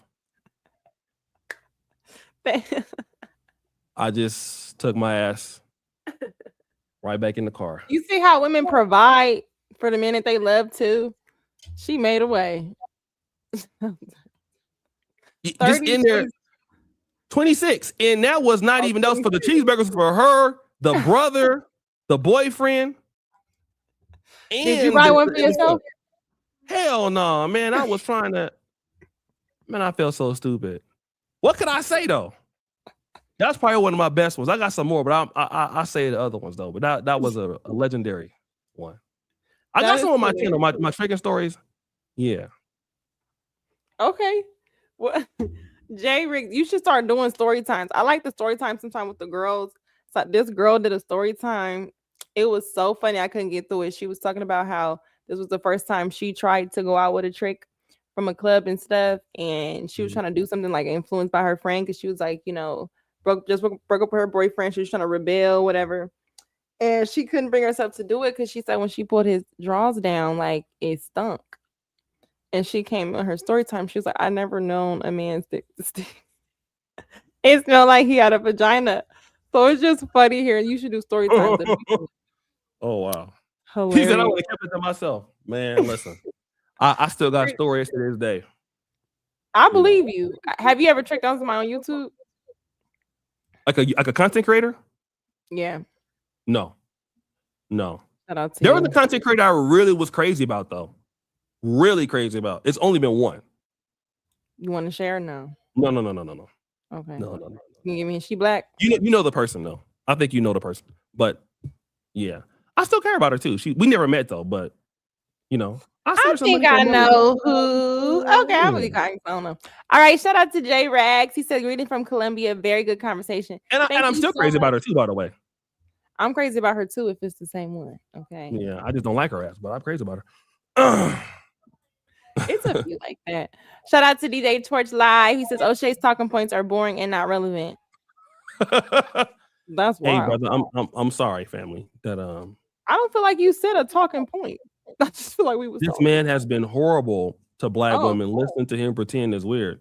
I mean, how horrible have I been? Can you pull up the tapes? I mean, like, what did I do? Oh, well, is he like the feminist or something? Horrible. I don't know. I don't know. I thought it was somebody you knew. I don't know. Oh, they think it's Courtney Michelle. That's what they said. I could see that because I think Courtney did used to kind of big you up a lot when we did collabs or whatever. I believe so. But just to kind of wrap it up, I have been keeping you here. I can do a little bit more if you want. Okay, I got a few questions. Yeah, go ahead. All right, just really, I've been thinking. Mm-hmm.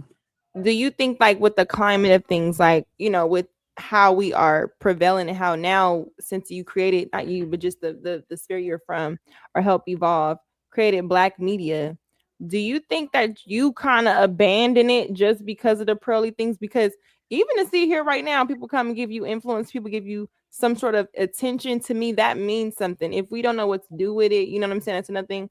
But I think you do know what to do with it. I feel like a person like you or the Manosphere to create such a thing. I get the pearly thing was a thing, but can y'all had to replace the Black men that ran with that? Because it's like there's a lot of Black men, blue collar men that can't, or that actually support you, like you're saying, or support the content, support the content. I'm sure a lot of Kevin Samuels fans have kind of just sprinkled around, you know, a few places on the internet. So it made me think, like, is it something that you just don't care about, like Black relationships in America, or do you feel like it's just not worth it? These niggas is complaining and figure it out. Like, because you did mention overseas, but then we kind of went into the conversation where it was like there's a contradiction here. So what about the people that's going to be stuck here? You know what I'm saying? Like, what do you think your position is? Is it, or is just kind of like they should just let this fucking conversations die? There's no need for a Black Manosphere. There's enough things in media. Figure it out. Like, what's your position?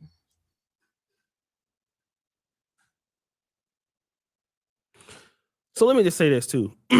Like, as a content creator, normally as anybody, as you get, like my grandma used to always say, age brings about a change, right? So now some of the content that I was making in 2015, 2016, 17, as you go through life and you get, you know, your positions can change on certain stuff. And I think that maybe some of the things I was feeling at that particular time about Black relationships is not largely maybe as true as it is today.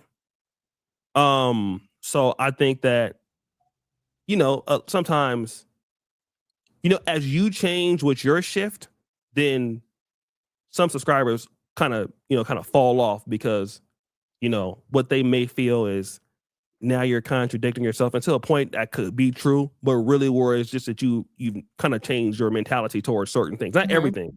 I think largely what my thought process was in 2015 is about 75% still the truth, but it's just some of the stuff has been kind of shifted a little bit. I think that the Black conversation with Black men and Black women, it just comes down to a value addition. I think that's the whole, you know, life comes down to value ultimately. Like, I don't know if you hear about what's going on or heard about what's going on in South Africa, the xenophobia things. But when you deal with somebody and you want something from them, there is something that you got to offer them for them to deal with you. That's ultimately what it is, okay? And it's a personal decision, right? It's a personal decision. And I think that you have more than enough talented Black men. Like, I've seen brothers in this chat I've never seen. They donating 50s, 100s, whatever. That goes to show you that that's just play money. Where I'm at in Uganda, that's what somebody making a month, right? So there are Black men who are still what I would say moderately centered that can go either way, just like voting in political, you know, in politics. You got your left wing, you got your right, your right wing, but most people are where, like, in the middle, right? And they could go either right or left. And so I just really think that if, you know, for the Black men that want to stay with Black women, you're not going to have very much of a problem, I don't think, getting her. Or even a Black woman, if you really want to be with a Black man, you won't have hardly much time getting them. It just probably depends on where you live and stuff like that. But it just comes down to, like, if you're a person that's married, shout out to my brother, Street Media TV, he's married. It's been married for 20 years. Being a married man, like, it's a lot of responsibility. I got kids. I got to take them to basketball practice. My wife is on her period. I got to go, you know, I mean, those that living girlfriends, you got to go to the aisle, bring me these donuts, bring me candy bars, bring me water, whatever. You know what I mean? Like that idea of being a husband, there's a lot of servitude in that. And I don't think a lot of men could be also ready for that, because it's 26 years. It's a commitment to that. And You got to be a certain kind of man to want to be in that commitment, and a certain kind of woman to be in such a commitment like that. And black men largely can sacrifice, because men typically have that in us as a sacrificial gene as a builder. The issue is that, you know, does a woman understand maybe her role in the conversation as well as a black man? But I don't really think that this conversation is necessarily over with or it's done with. It's just, it needs to be applicable to those people who want to be in it versus the people who don't want to be in it. Because like, I got a video about Drewski. Drewski put up a story the other day. He put up a clip of him in 2016. Yeah. And he was broken. It just dropped out of Georgia Southern and all that.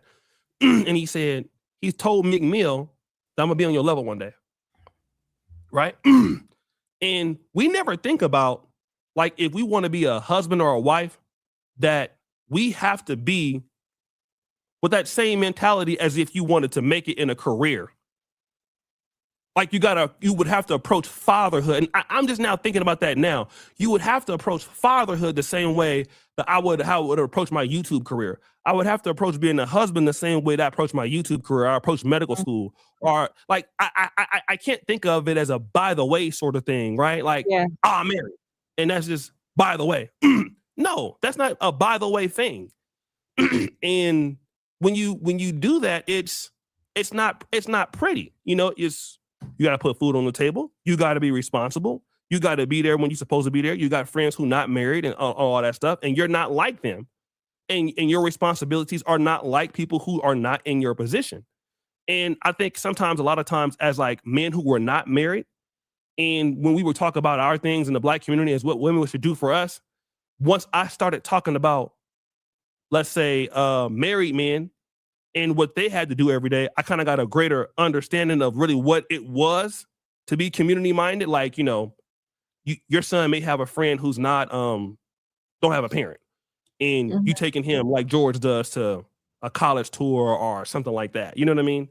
So I just think it's a mentality shift that people still largely would do it if they feel like they're getting something out of it. I don't think that the conversation is over. I just think that it needs to be properly applied to people who can see what the value is about it. If it was a real value in it, people would do it. Because they've been having these conversations since like the 70s, the 80s. You find content where they're having 60s.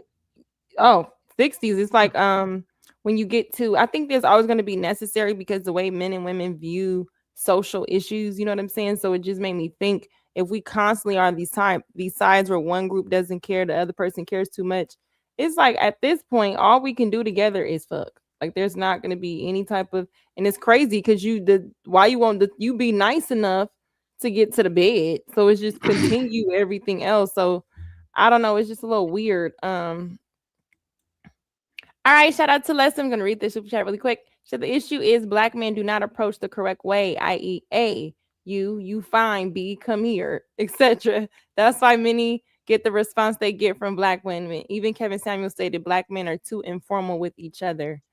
Ooh, what do you have thoughts on that? About black men being too informal? I think no. I mean, go ahead, say it first. No, go. What are you gonna say? What are you gonna say?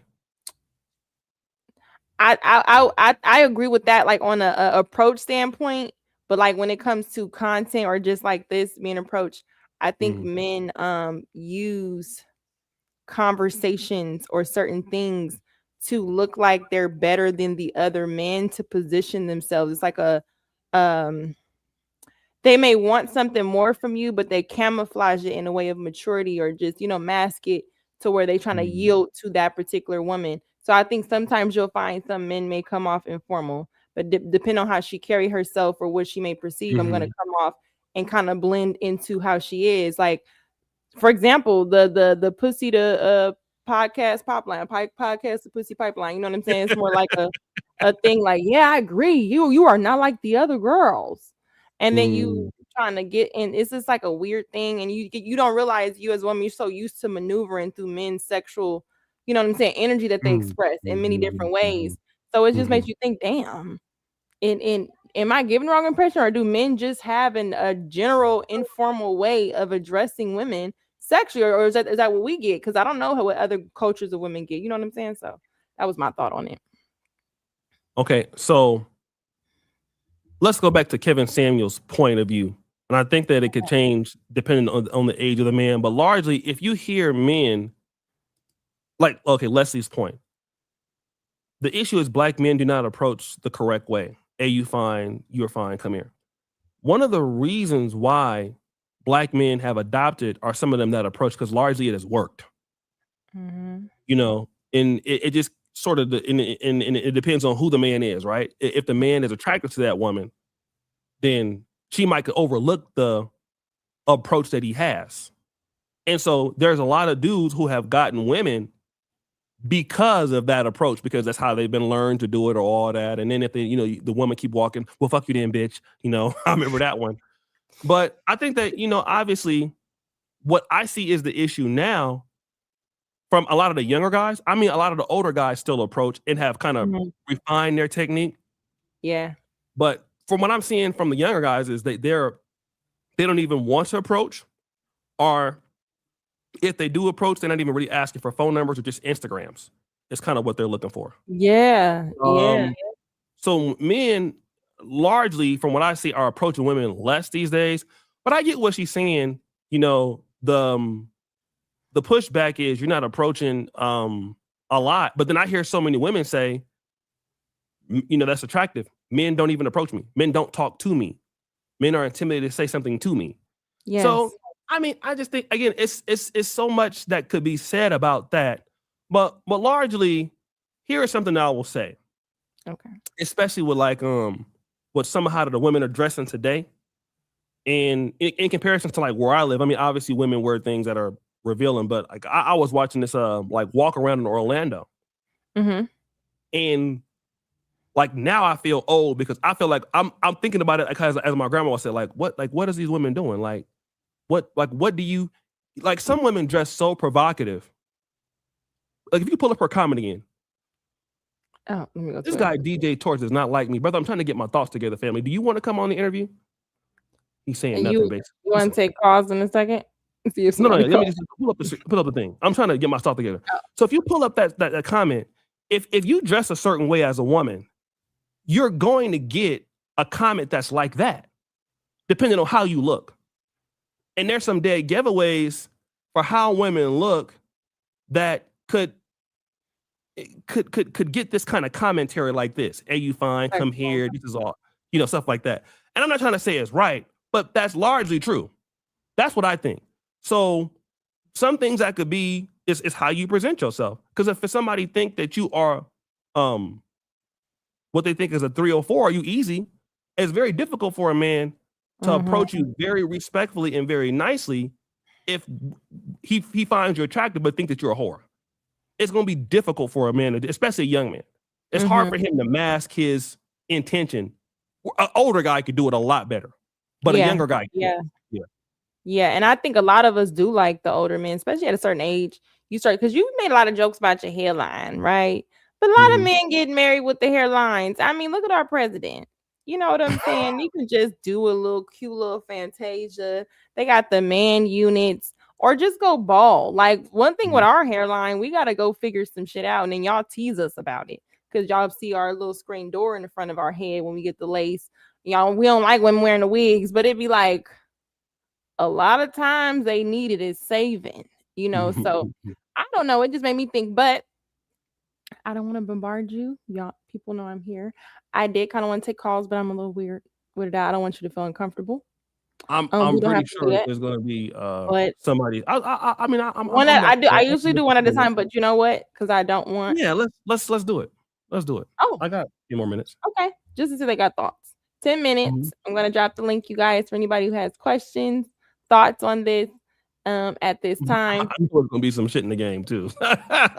I doubt it. I can control a lot of things. There has been time where I let people get it off because I know them personally, and sometimes I'll try to stop them. I'm like, you let me stop. You stop me. Yeah. So I try to do that, but I'm not gonna do that here. They pretty much respect me. Yeah. Let me say this, and not that you, but guys, those of you who are in the comment section, right? You do understand that content creators, when they do collaborations, they are coming over to be respectful to the platform.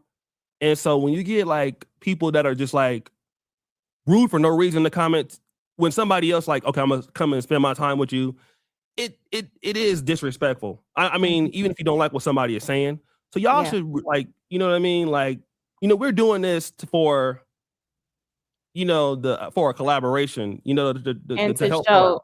Yeah. But see, that's why it's just to and just to kind of add to that, just from stuff, it does get difficult with certain content creators I have worked with because, as you can see, because they come with controversy. I don't know. I just hear about them. I'm like, oh, this person, I may like your channel. I've reacted to some of your content. I don't be trying to dig into dirt. You know what I'm saying? So I just like you off first impression, but then you do have people who may not be here often, or they'll just have their comments. And so you just, you know, I've been in places. So I appreciate you stating that, because then we don't want to get you harassed or anything that happens. No. I mean, I'm just letting them know, like, you know. Yeah. So that's why I came over here, because you wanted me to come over here and all that, and I'm having a good time. So, you know, but like I said, if you guys want other people to come over here and make it where it's a conversation, you also got to respect the person that is spending their time to come over here also. So, and that's, as Black people in the community, that's how we can build better relationships overall. So, you know, this is what y'all have to, you know, to do. Like some people are just, it's obsessive, and some people are just obsessive. It don't make no sense. I see it, but whatever. That's why I skip over some stuff and just try to hopefully and handle it later. But shout out to El Nix, and I see you in the back. Of Bishop George, y'all be respectful. Just to people who may not know, people who know me know Lucki will drop you. But yes, thank you so much, El Nixon. He says life is a duality, but the issue is both sides think they're the only good side. That means your own personal life's algorithm isn't good. That's true. The it's them, not me gets on me while therapists stay busy. They always gonna stay busy. They're you would think therapists have a lot of money, but I think since podcasts, this has been the new therapy. Yes. Thank you, Brother MC. Says an agenda drives today's Black Manosphere. Men with real results are called exceptions, while men with non-monetized channels spooking Black men about dating Black women. I see that a lot too. It's like an invested interest to go at them. But we do have a caller. That's my brother right there.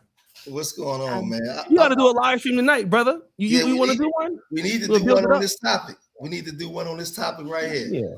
Yeah. I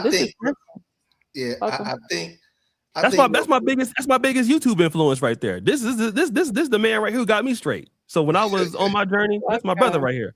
No, I think in these type of conversations, in my opinion, most Black people in our communities are selfish.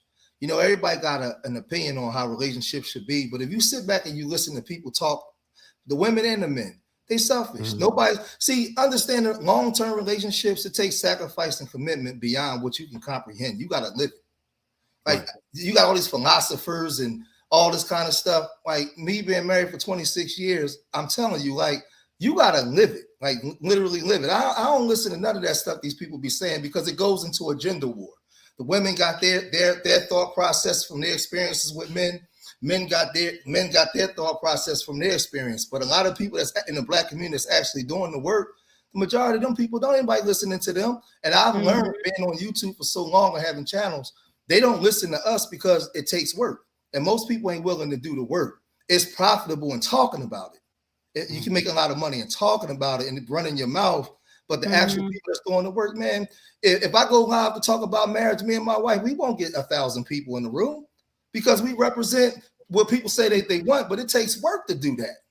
But it's easy to come on and say, man, these guys ain't nothing, or these women got unrealistic ideas and all that stuff. At some point, it gets tiresome. Either you doing the work or you ain't.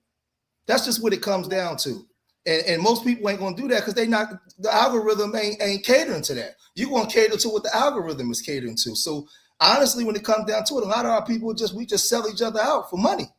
We didn't really want to give the people the truth for real. And I'm from where everybody else is from. I'm a Black man.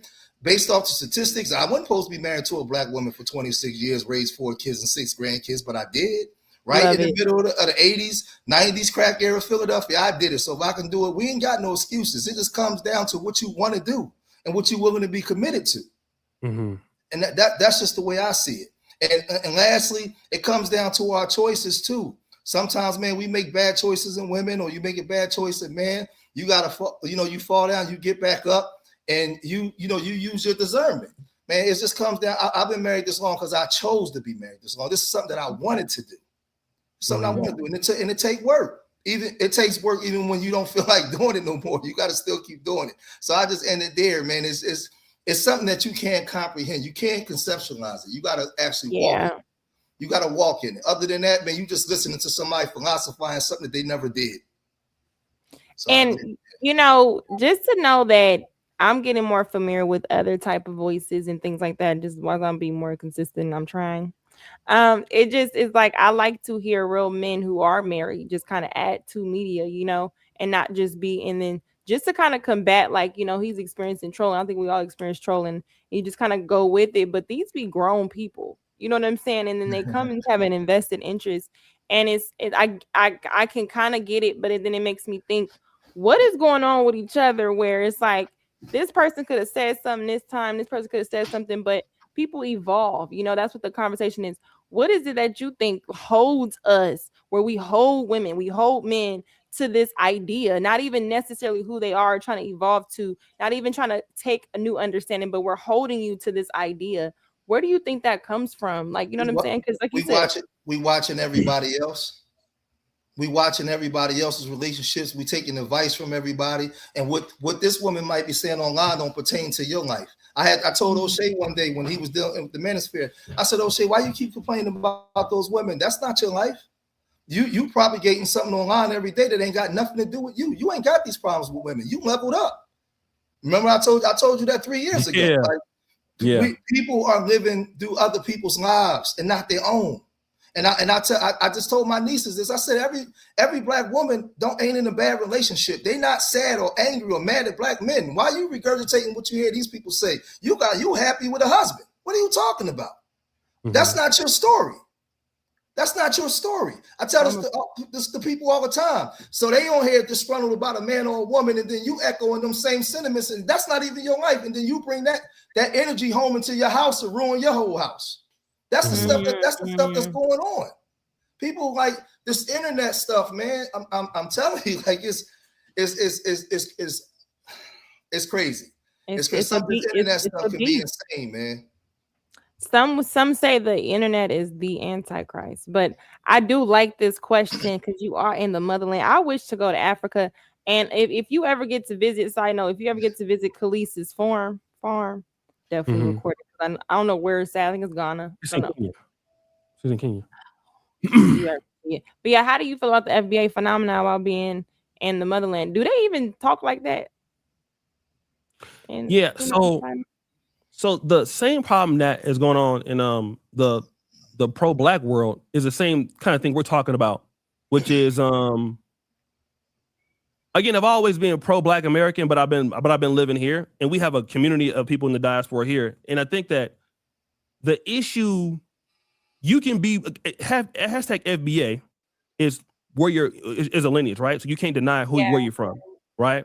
It's just like Afro or Negro or whatever. And the thing is, I'm one of the creators that lives in Africa I don't agree with flat blackness, meaning that I must deny who I am to be a part of a larger Pan-African narrative, while at the same time you're pro-Igbo, or at the same time you're pro-Hausa. You know what I mean? And so most Africans never drop their tribalistic whether it's nationalities or tribalism, but it seems like when it comes to Black Americans in the diaspora, now you're just plainly African. And then what it does is it puts us in a situation where we lose a lot of leverage. So when we come to Africa, we are supposed to bring our resources. We're supposed to, give to Africa. And then at the same time, everybody get to keep their shit. And we must conform to being more pro-African while at the same time losing leverage. And that's part of the conversation that I don't like. And I think that you can be both in that situation. Yeah. So that's what I've been pushing for, is equality and more parity. If you're going to be dealing with Black Americans, what are you giving to Black Americans? We understand what you want from us. That's what, but what do we get from that investment? What do we get? So that's kind of how I've been managing the expectation of we are different. We are not the same, right? We know we're not the same because you've already told us that we ain't the same. You said that. So now that we both know that don't mean that we can't have a relationship, but that just means that our relationship must have boundaries and not just one-sided boundaries. Like when you get something, it's Nigerian excellence or Ghanaian excellence or Somalian excellence. But when you get caught scamming in Somalis in Minnesota, it's we shall overcome. You know what I mean? But you don't never fuck with us like that. So now those are hypocrisies in Pan-Africanism that must be addressed. And that's the same thing I'm talking about with black men, black women. You have to give value. All the other groups, Black Americans, Nigerians, South Africans, if we're going to deal with each other, it must have value. It must be exchanged. And we can only do that by delineating, because delineation forces you to have your shit together when I interact with somebody else. That's what it forces. If it's blackness, then you could just sweep all there's no expectations then. But when we delineate, when I go over to Uganda or Kenya, I know that I'm not in my community. There's something I must give them. Okay, he's a Black American. I can't do the same shit that I do over here. I must give them value. So that's kind of where my perspective has changed or has adapted since I've been living there. And Lucki, because I watch your channel, I watch your content. I don't know if you knew who I was, but I watch a lot of your content. Thank you. Yeah, could we just be honest and just hurt some feelings for a minute on both sides? Because people, one thing about us, about black folks, man, you know, I got a 16th. I got a degree in nigology. I graduated from Negro State University. I know our people. Our people, man. My picture. Yeah, we don't like. We need a lot of us need to, and I told this to my daughter. Like, we need to start reevaluating what we've been conditioned to be attracted to, because a lot of people don't like. Like, I had a lot of women, and I got 2 daughters, man, grown nieces. They complain about these men, and I say all the time, and you a pretty woman. If you count how many times a man hit on you in the course of 14 days, how many times you think a man hit on you or in your DM? Because y'all get hit on 1,000 times more than men, and men get rejected 22,000 times way more than you guys do.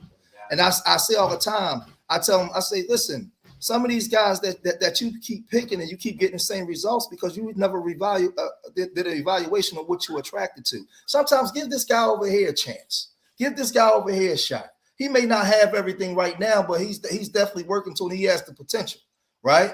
I say this all the time, right? You have, a lot of times, they're disgruntled, and I'm like, well, listen, he was a dirtbag, but he was always a dirtbag, and you knew it.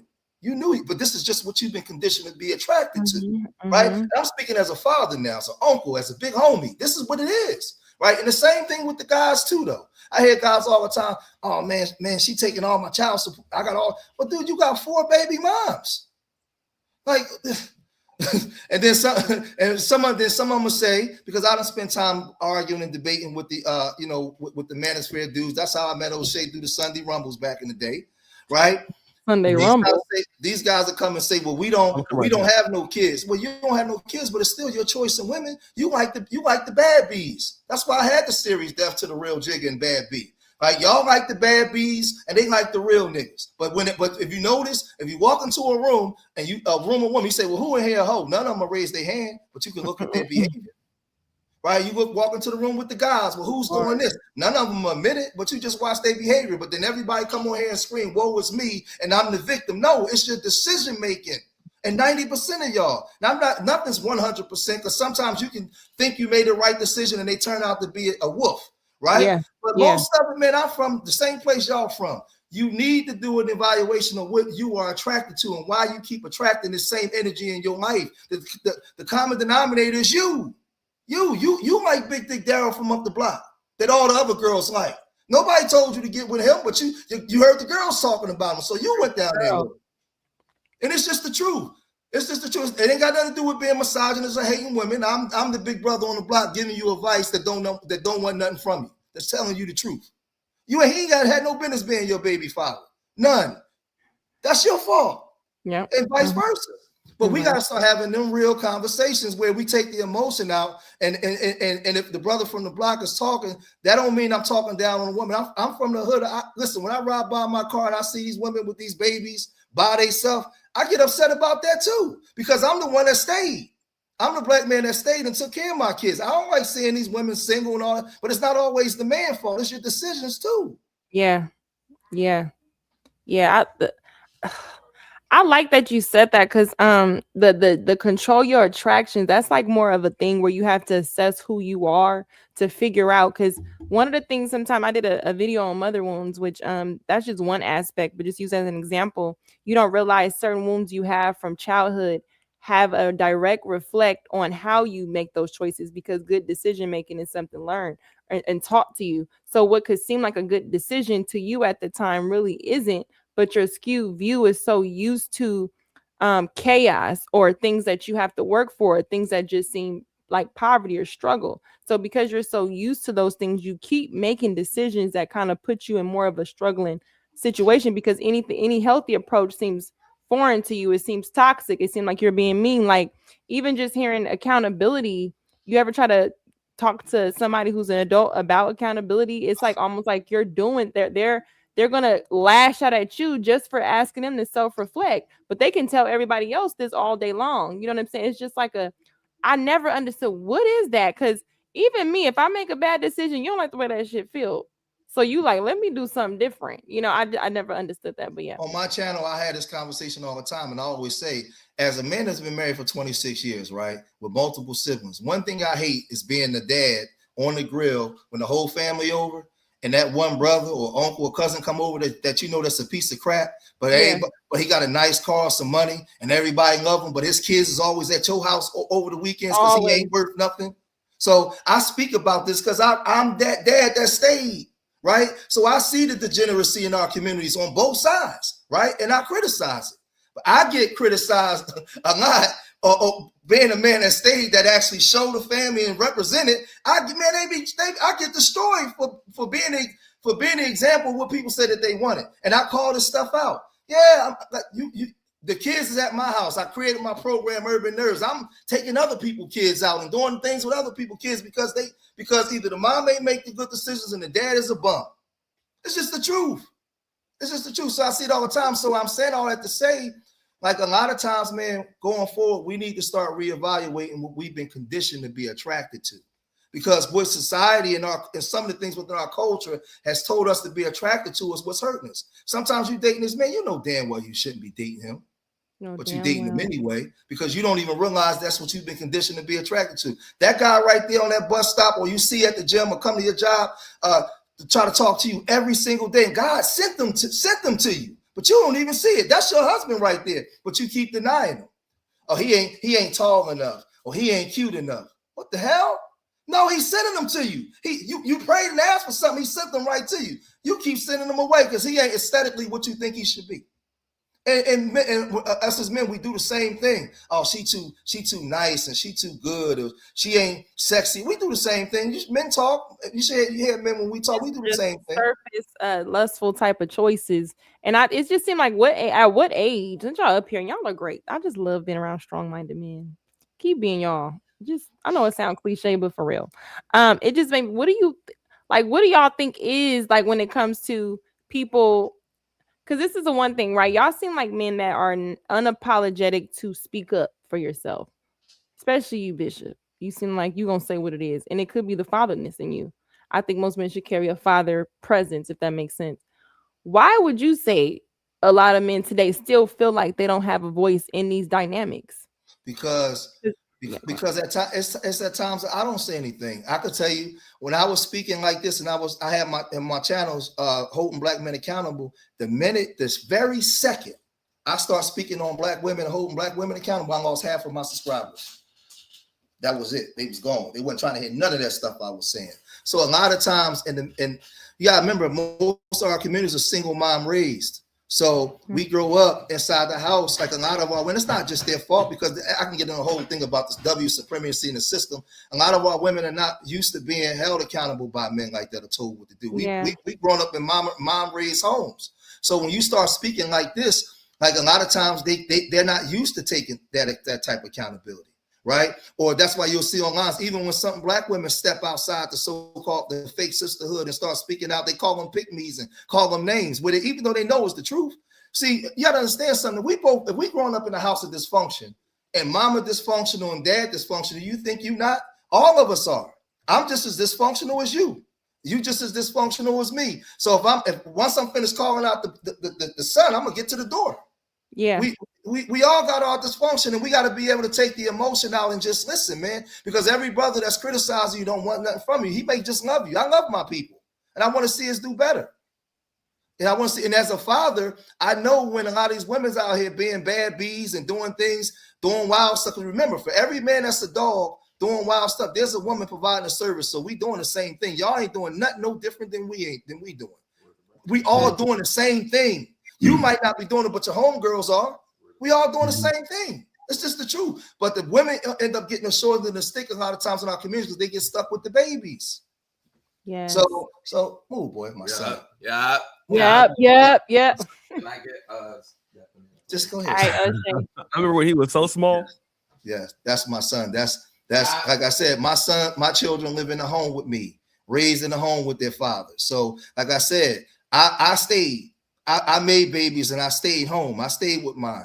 And I got tired. I grew up in a broken home and I wanted to give my children something that I didn't have. So I made a choice to give that. And I made a sacrifice. I wasn't always the greatest husband. I think first 10 years of my marriage, I probably was horrible. I had to learn how to be married because in our culture, we're not really taught how to be husbands and wives. No. Yeah, I had to learn. But it was a sacrifice. It was a commitment. In my opinion, most of us are selfish. We want certain things. We got the idea of being a wife or a husband, but the actual work that it takes, yeah, right. That's too much work. That's too much work for the average person. Too much. It's too much. It's easy to offer somebody half work. Like I always say, people work hard to catch you, but then the actual work to keep it going, which is a growth thing, it's a problem where you have one person in it willing to keep growing and you realize that you was somebody who's refusing to. So then you like, damn, is this what settling look like? You know what I'm saying? Is it me constantly? Yeah, we talking. And one thing too to add into that, because this part is important. When in relationships, right? One thing about us, stop saying that there's not enough good men out here or good women out here. There's thousands of good men out here, thousands. They all over the place. One thing about, I'm gonna say to the sisters, it could be 100 men in there. When the problem with y'all is when y'all walk in the room, you only see the 10 you attracted to. The other 90 are irrelevant and invisible to you. And God, you asking God is sending those men is within the 90 men you're overlooking. Those are your husbands. You keep overlooking them because you're looking at the men that you've been conditioned to be attracted to. There are thousands of them out here. But he's not, that song, How Did You Get Here? Nobody's supposed to be. He's not what you've been, he doesn't look like what you think he should look like. He don't talk that way. He don't dress that way. He's coming to you in a whole different package because God is trying to change you from your ways so that way you could be a wife. And the same way with a husband. It's the same thing. You run around here chasing big booty Betty and all. That ain't your wife. That ain't your wife. So you got to go outside of those things and give other people a chance, because outside of this bull crap gender war, man, there's good black women out here.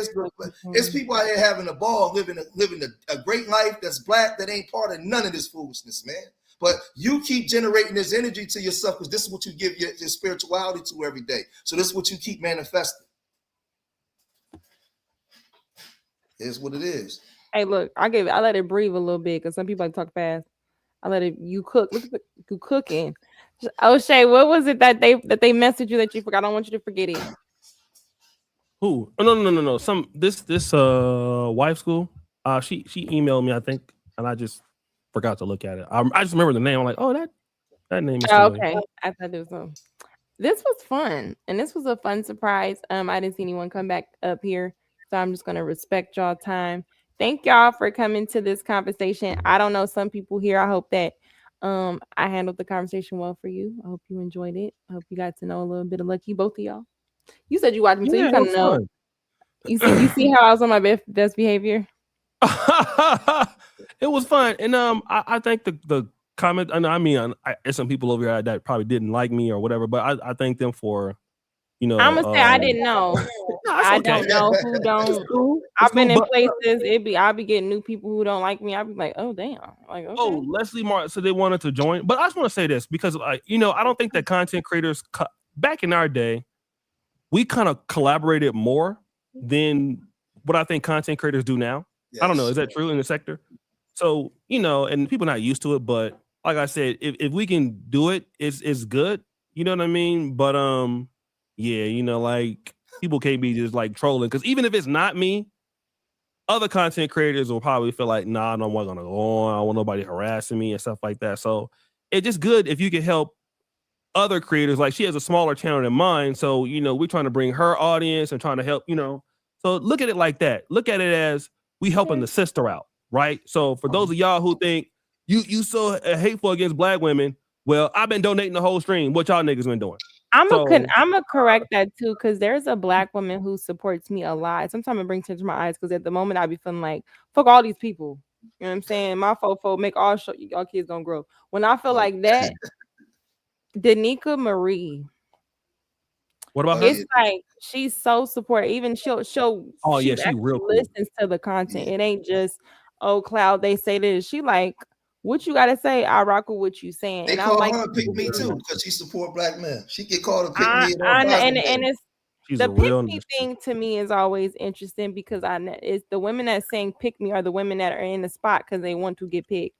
And then when you look at the pick me's are usually like the ones that they support, that are I take your man, or the ones that do a lot for the attention. So it's like, how in a community, if me trying to understand both sides is me a pick me? Shouldn't we pick us? Shouldn't we pick something like, shouldn't we? That's childish, and it'd be bitter people. I think is this you, Leslie, who wanted to call in really quick for a question? I know you were asking. Wave if it's you in the back, because I don't want to ambush anybody. I just want to see. Let me see if this her. If you don't wave in the back on the camera, you don't have to stay on camera, but just wave. If not, I can't bring you up, because I don't want no flash mob, penis, nothing. Oh yeah, people do that, huh? Okay, cool. Okay. You turn back off if you want to. I'm gonna bring you up. All right. Shout out to you. What was your question? Oh, she said it's not her. Okay. Oh, this is mine. Yes, Deb. What questions did you have?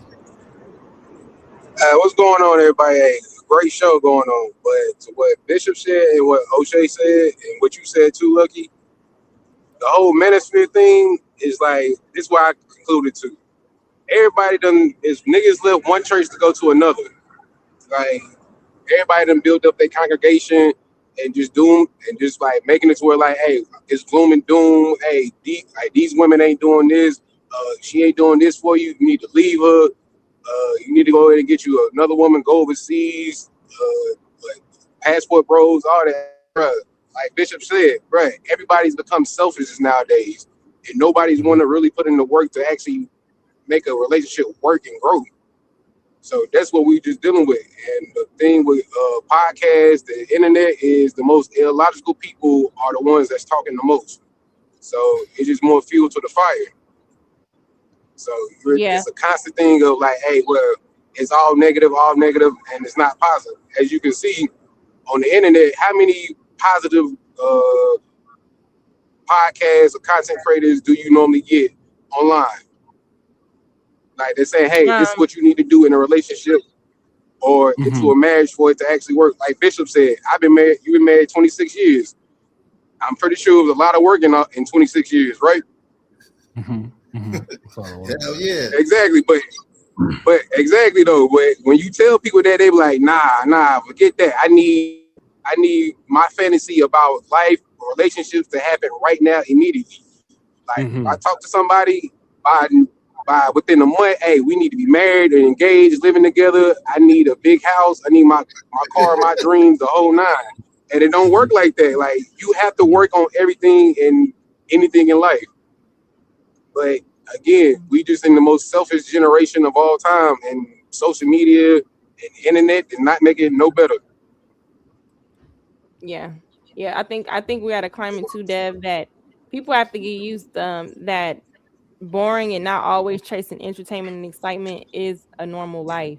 Like sometimes people pick their mates out of, ooh, I want him to take me on trips, or like it's just like he this toy. Like, damn, do he got feelings?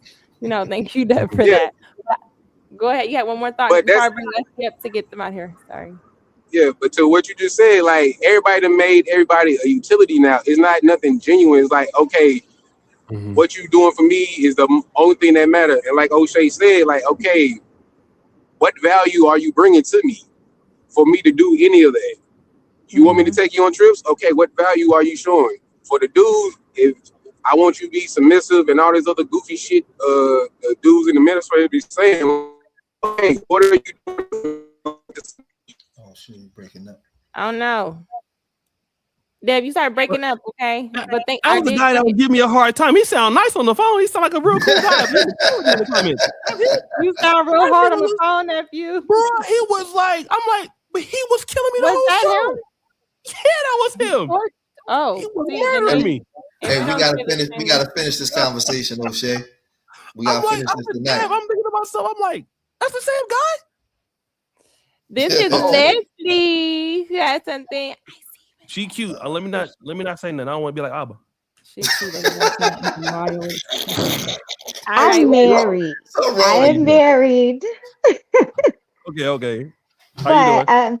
I'm good. How are you guys? We are good. I'm happy you're able to call in on this one, Leslie. Yes, I am too. So I just wanted to say this. One, I totally agree with Bishop George. Is that your name? I 100% agree. I talk about this. My husband and I have this conversation often about we can talk about, what it takes to make a marriage, what you should be looking for in a partner. And people will just tell us, oh, shut up. You don't know what you're talking about. You're married. So this, you haven't been in a dating world. So you can't say anything. And it's like, well, I'm telling you what qualities to look for, right? I'm telling you, like, this is how you find a good man. This is how you find a good woman. A lot of the conversation that I hear in like these manosphere and even some, I don't even want to say manosphere, but I want to say like red pill spaces and then these man-hating spaces, they're talking about people that you knew were no good. You knew that man was no good. I'm like, he's a felon. You knew that woman was no good. She got tattoos all over her face. But and these are the conversations that people really don't want to have because it means that now I personally have to take accountability for the man or woman that I'm choosing. And I think the problem is everybody wants to point the finger and say like, oh, these men are trash. Oh, these women are trash. But the real reason why you're not finding decent men or decent women is because you're not putting yourself in places where you can find those people. And I never forgot this. Kevin Samuel said this one time to a lady who said, well, this is all I'm running into. And he said, it's because you're being there are good men, but they're not visible to you. They're invisible to you because you're not putting yourself in the correct places. And the other thing that I noticed is that we worry about ridiculous things. When I first met my husband, I never asked him what he did for a living. Not because I didn't want to know if he was stable, but because those were things that I would find out through conversation. I wanted to know, where was his mind at? I later on found out, okay, he has a dog that he takes very good care of. We would stay up having late conversations, like 2-3 o'clock in the morning. All night, right? All night. Yeah, all night. Uh-huh. And here I am. He's talking about he gonna go walk his dog at night. Well, that let me know he was in a neighborhood that was safe enough to where he felt like he could walk his dog at 2 a.m. in the morning. So that let me know he was already in some type of nice neighborhood. He could afford that. It let me know he took very good care of his dog. So I knew he could afford to take care of another person or something else, right? there were things he listened on. He listened about how the relationship that I had with my dad, my mom, the fact that my parents were still married, the fact that his parents were still married. He realized that I had a good relationship, a good, with my other family members, and that I had friends who were married. He listened to those things, and it was the same way for me when it came to him. Most of his friends were married or desired marriage, and we don't stick around for people who had those mindsets. We just want to look at, what does it look like he can get me? What type of car is he drive? Who cares? I mean, we care what car he drive now. No, I must say this though, right? My husband literally just made it to millionaire status last year. And I'm not saying that to brag. My husband drives a 2012 Chevy. If I was looking at his car, it's a lot of people out here that are driving cars that they can't afford. Right. Yeah, but when I hear that, I'll be thinking of like, Friday Red running into his car, like, or the heater don't work, like, certain, like, bro, this is too much in the trenches for me. Like, decent. You know what I'm saying? You can have a 2012 that's a decent car, but I'll be thinking like people be like, does your seatbelt automatically go? We didn't that type of car. Like, I get it, man. I don't think I'm the person for that. But Lucki, what if this person that's going to be your husband? What if y'all got on the bus together? And y'all got a story to tell, because 20 years later, y'all got that big house, y'all got this, and y'all sitting there telling your children or your nieces y'all story. See, the reason why I'm saying that, with the technology and the internet and everything that's transpired from the time that I got married or when I was younger, is it's taking away the process. Everything is sped up now. Everything is instantaneous. There's no more file cabinets to look for a name. You just go to Google, right? And we got a Google mindset. We want everything now. There's no more process in actually walking together for a time to actually know each other, understand each other. You bringing your mess and I'm bringing my mess, and we're meshing it together to make it work. Everything has to work within 90 days. Right. So when she's saying about the car, she's talking about the dogs. What she's talking about is the process. I know, but that's what I'm saying. I think. How long have you been married, Leslie? I've only been married for 3 years. Okay, so when I think of this, and it's like with certain men, I think of what is going on, just where we're parallel, and just using this as an example, where I have to now get on the bus because you don't have a car. What is going on with our finances together while we can't get a car and figure out situations? I get the analogy of the bus, but how I think now there's so many things in financial literacy and information where I understand compound living and credit and how to build other things where y'all shouldn't, even when it's a struggle, it's a leaning on each other. So it's like when I hear that, I don't think of a reason why we would need to be on a bus unless we were in a good situation and something happened together with us. But I'm thinking of just initially meeting a man on the bus. I can't see where I would meet that man on the bus. You know what I'm saying? Just as a person, not saying I'm looking, but just that's where my mind went. Like that's a. But what you know, he may not know, but he may have. True. He may have a good job, or he may have something or working or something. It's when y'all come together, the two hearts becoming one. The minds meet, and then y'all grow based off of y'all expertise together. So y'all actually combine those things and grow. It may not start that way, but that's why I said in the beginning, I said sometimes we ask for certain things. God send your husband in the package that you overlook it. He's right in that package. That's all I'm saying. I'm not saying. Go ahead, Leslie. No, I'm not saying that you can't vet certain things, right, regarding a man. I think a lot of things come with age too, right? Mm-hmm. My husband is 11 years older than me. So there are certain things that I would have expected of him, and as he should expect of me, right? But as far as the type of car that he's driving, it's not like it was duct taped together.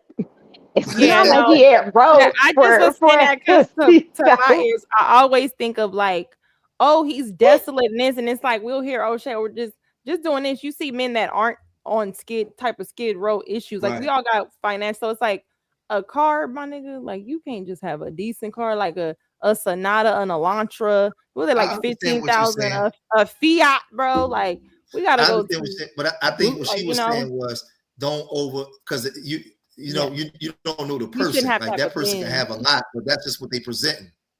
That's what Yeah. she was saying. Oh, there's a I place called the Ridges out here. That's like the Beverly Hills of Vegas. Most of the cars you see, they're practical cars, is Corollas, Priuses. I mm-hmm, understand that. So you don't, but see, a mm-hmm. Prius is not a bucket to me.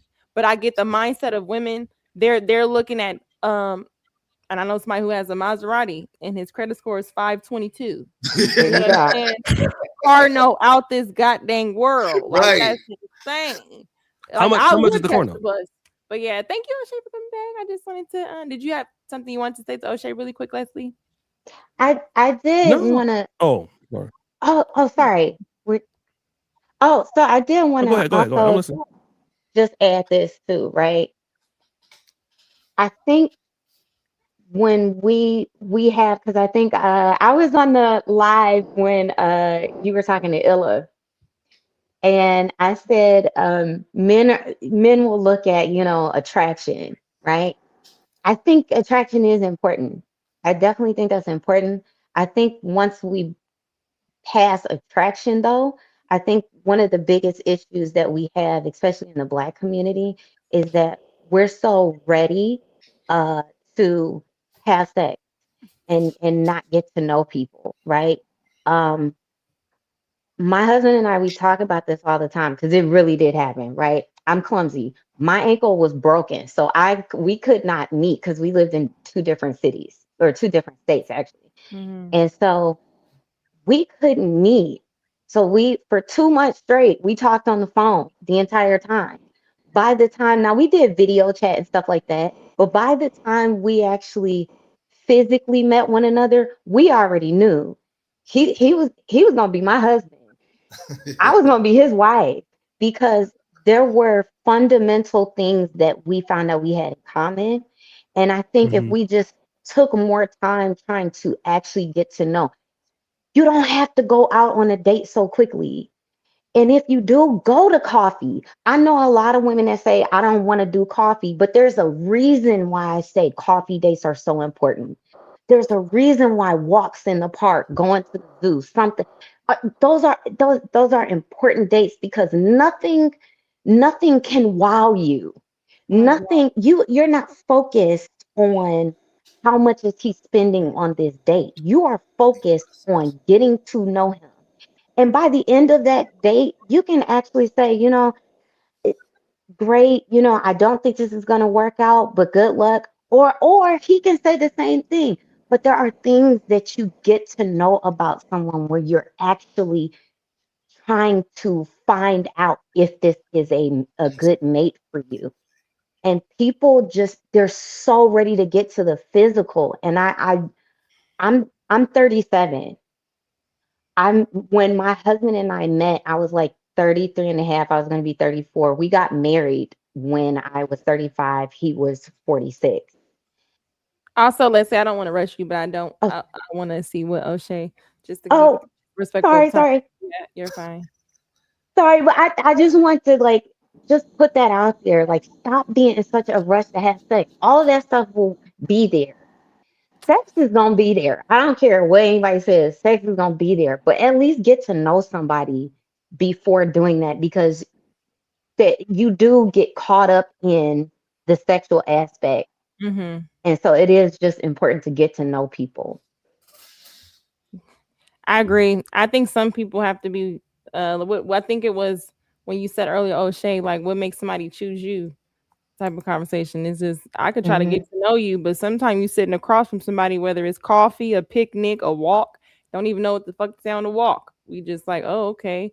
We just talking about shit on the podcast. Or now, women are saying they on dates and men are asking these body count, like these podcast questions, looking for answers and gotcha moments. It's just like this shit is over, but we're going to be entertained on our way down.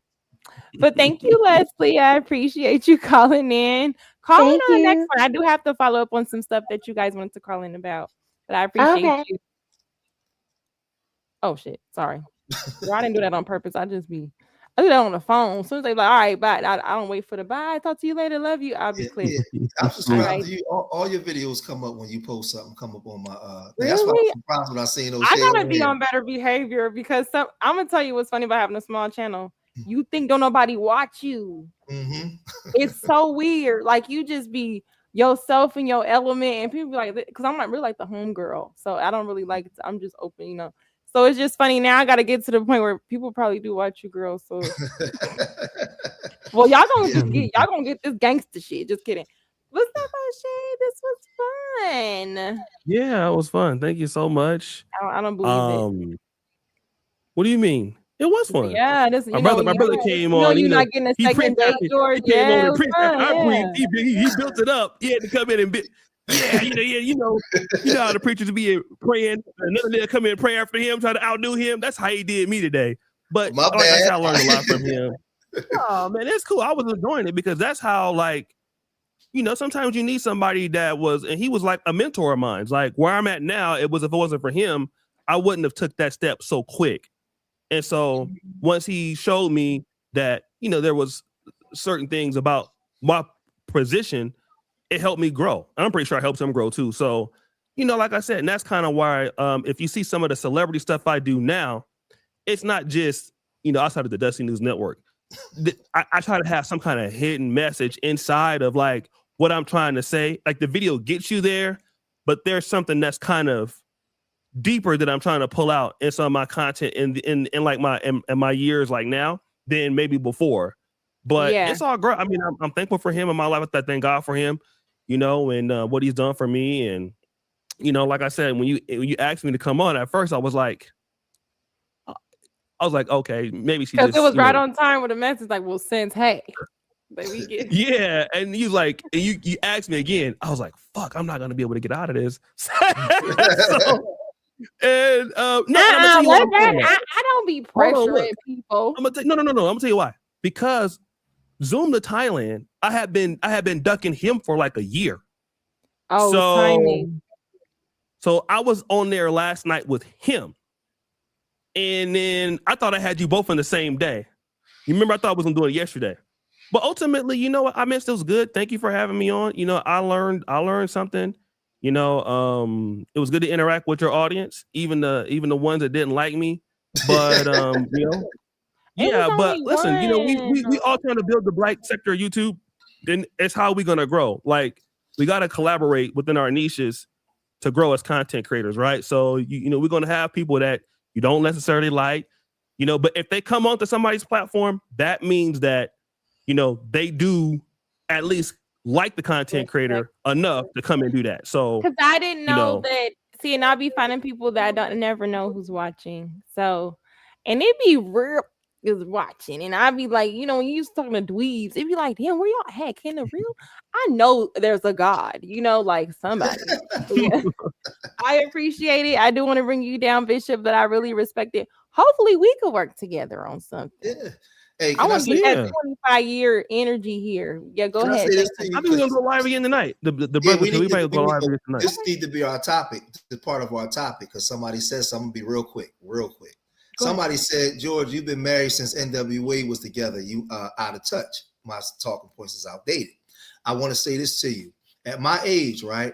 I was around before there were cell phones and computers. When y'all, the stories that y'all tell about these real dudes and the hoes and before there was the girl rappers y'all listen to now, there was Lil Kim and all that kind of stuff, right? I was around for that. So my generation gave birth to y'all generation. Y'all ain't doing nothing that we didn't do, right? It's nothing that y'all didn't do. And I was here before the internet. I saw the internet coming. I use the internet totally different for what y'all use it for, because this is your life. You never lived without a cell phone or internet. I live without it. So no, I'm not outdated. I understand everything. Y'all are my children. I saw this. You're doing what we did. It's just on TV now. It's televised. Y'all put all y'all business out there. Y'all ain't doing nothing no different. It was single moms then. It was the crack era. We was running, slanging, and banging and doing everything too. Y'all just put everything online. We just didn't have cameras. That's it. We ran from the cameras. Y'all run to the cameras. So don't ever think that, no, I'm wisdom. I'm wisdom and understanding, because your story is my past. I've been there before. So no, I'm not outdated at all. I'm watching everything you doing from the sideline, like up, because I already know what the outcome going to be. Nothing changed. You know why it's outdated? It's certain human fundamentals that people think. Oh, go ahead. No, it's just certain human fundamentals. Like when you see certain basketball players, he couldn't play in this generation. Typically, people who are good in any generation for the most part. Yeah, somebody who's smart in the 80s is smart now if they were to, so it's certain human fundamentals that people have that it just translates. You know what I mean? It just translates. So I used to think that way too, but no, it's not the case. Yeah. People always that the women got today, O'Shea. They had songs, ain't nothing going on but the rent. You got to have a J-O-B if you want to be with me. If you want to be with me. Back in the day, the girls that look like Lucki, back in the day in the street, if you ain't had no money or Benz, you wasn't getting none of her. It was the same thing back then too. It just wasn't on camera. And back when you say NW, I was raised by the era NWA, and they are Ice Cube is still married. Shout out to Ice Cube. And what I do know is the era that people think is outdated today really is what works. We always talk about how grandmama and grandpa was married for years, not knowing the situations. Now we're condemning it, and then now we're like, what is going on? And then any solution, which sounds like work on self. Both people have to continue to work on self. Then when you get out here and you work on yourself and date, you realize now and today it's harder to date as a person who's worked on themselves. Because now what you're looking for is a lot different than before. Because now most people are just broken, just trying to bleed on anybody else and not really fix their shit. And then once they expose who they are to you, they got to move on to someone else who don't know who they are. It's just like a transactional thing. So yeah, I'm glad. I like how y'all call shit out. I like that. But I appreciate you, Bishop. I'm going to end it with O'Shea, or we can end it together. All right. Yeah, end it together. Yeah. Thank you for inviting me. Oh. Again, I really appreciate the Hello, the you thought. were You said what? I hate when people in the back and then they drop and then they kind of want it because then I feel like I'm pushing it. But who was that in the back? I'm so sorry. The one that you said was funny when he met the quote. Earlier, they standing too close and he didn't have something to say, but he was back there for a minute. I just didn't want to be rude. Yeah, and so I thank you for, like I said, you bringing me on and everything like that. And again, like I said, as you get more knowledge about these things, every time I have a discussion like this, I find out two things. I find out that I know more than what I did a few years ago, and then I also realize there's a lot more that I just don't know. And so what I'm given is my estimation of what I think I know about it now, which grandma used to just keep on living, right? So I don't have definitive answers on it. I'm just giving you the best answer that I have about it to my current ability. So I answer those words with asterisks. You know what I mean? Because I'm not as I've never been married. I've never raised kids. So my opinion on these things are. When I was starting, I thought I largely knew what I was talking about as much, and then I figured out that I really that the situation is more complex. And when you live in Uganda, you start to see how complex things are in Black America. Some of the same things they go through that we have there, and the situation has so many things that go into it that is just so hard to really answer in 30, 45 seconds or in a minute or two. But what I will say is what I've given you is what I think that I know from today, which that may change a little bit in 2 or 3 years. You know what I mean? Or whatever. So that's the best I can say is what I think is the best of my ability today, from what I learned. But I do not know everything. We got to get you married. George is going to help us get you married. And I've been trying for 5 years. They say men die early. Men die early when they're not married. They live shorter lives, and then women live longer when they're not married. Something like that is weird. Y'all live forever anyway, for the most part. Men, the husbands be dead for 20 years. Our picture be on the mantelpiece, and she be sitting there with the grandkids. It was a whole show about that, Golden Girls. Yeah, we've been dead.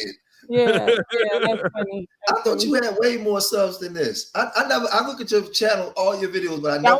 Y'all want to know why people think that because Big Me channel. I guarantee you by Christmas. I guarantee you by Christmas time, you keep being consistent because women channels blow up. And the way you do it, Your channel by Christmas, I guarantee you have 40, 50,000. One thing about women in these spaces, they do support each other more than the men do. I've been here a couple years. I've been inconsistent a couple years. There was a year I did not post nothing. So it's been a little bit of journey. I think now this year I did tell myself and other people, there's something about it where I didn't really care about the growth. I just cared about the conversations because I just be talking.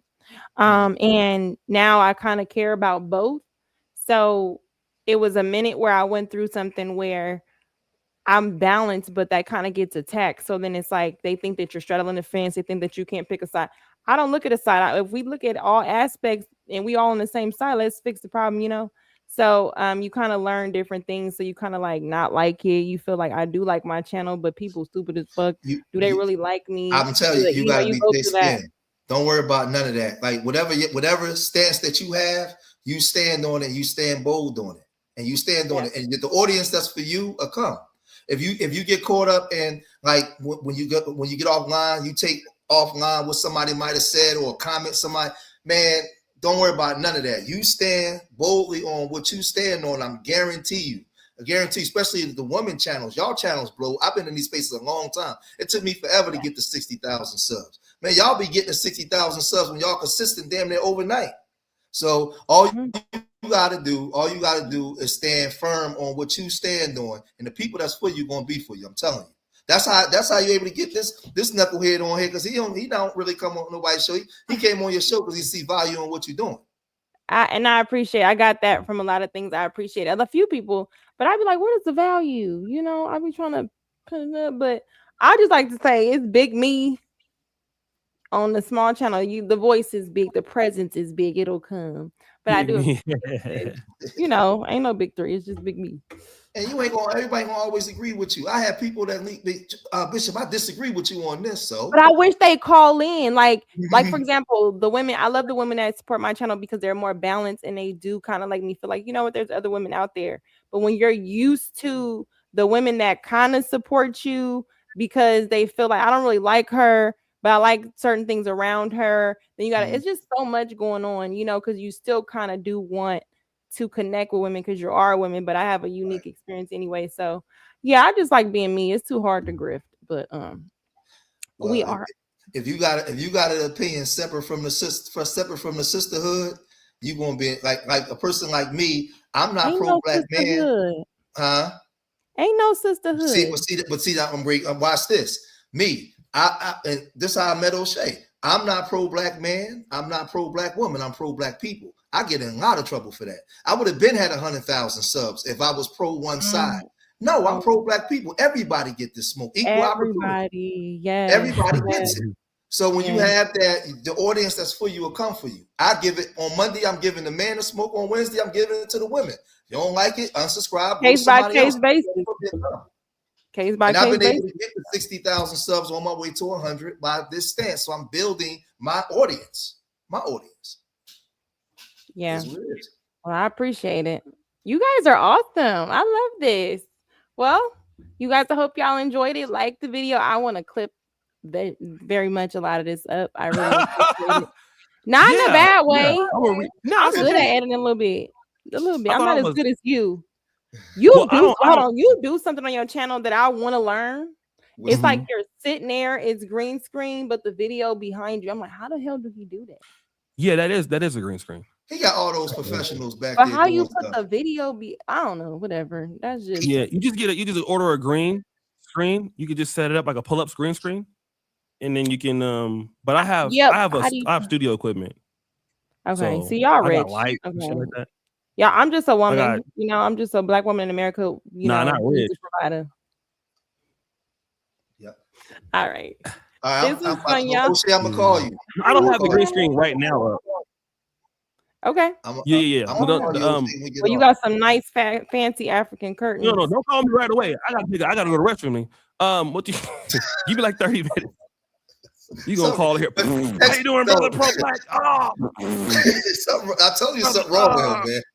How you doing, brother? Family.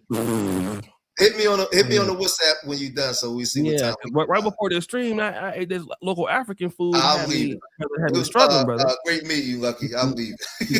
Thank you for making yourself known. Thank you, O'Shea, for coming through. This was fun. And I hope you enjoy the rest of your day. And send me and thank you for the audience. Like, for the most part, y'all was real nice and everything. I love to, come back. There's a sister that had reached out to me. So I'm gonna see if I can work with her. So I saw her in the comments. So good crowd. It's been a long time since I did a collab like this. Yeah, get back out there. This is my second one, and almost like somebody else's channel. It's been almost like 2 years, 3 years, something like that. I keep saying you tricking. Okay, it's a whole history. I don't know. Yeah, well, this was George said. I don't do collabs or live for the most part. I never really go live or do collabs anymore. That's why I was surprised when I caught you live. And it was funny because the nigga did say something. She said, O'Shea said it was on her live, I think. She said, I stopped doing lives because I start cussing people out. And you said the same thing, I think. This why I don't go live. Yeah. That's why I don't go live, because my mom might come here. What were you talking about? We Baptists. Yeah. I didn't even raise you like that. Your deacon, the deacon of the church watch your channel. I did not even raise you like that. Yeah. My mom is watching that. So all right, let me go ahead and take my in here and grow my hair back. Thank you so much. Well, I appreciate you for coming, you guys. Thank you so much. Thank you, O'Shea. I'll put you down. This was fun, you guys. I appreciate you guys coming through. Go ahead and like the video on your way out, comment, and I will see you guys on the next one. Bye, y'all.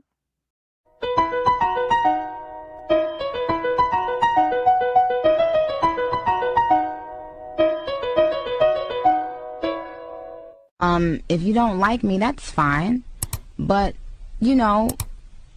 watch your mouth.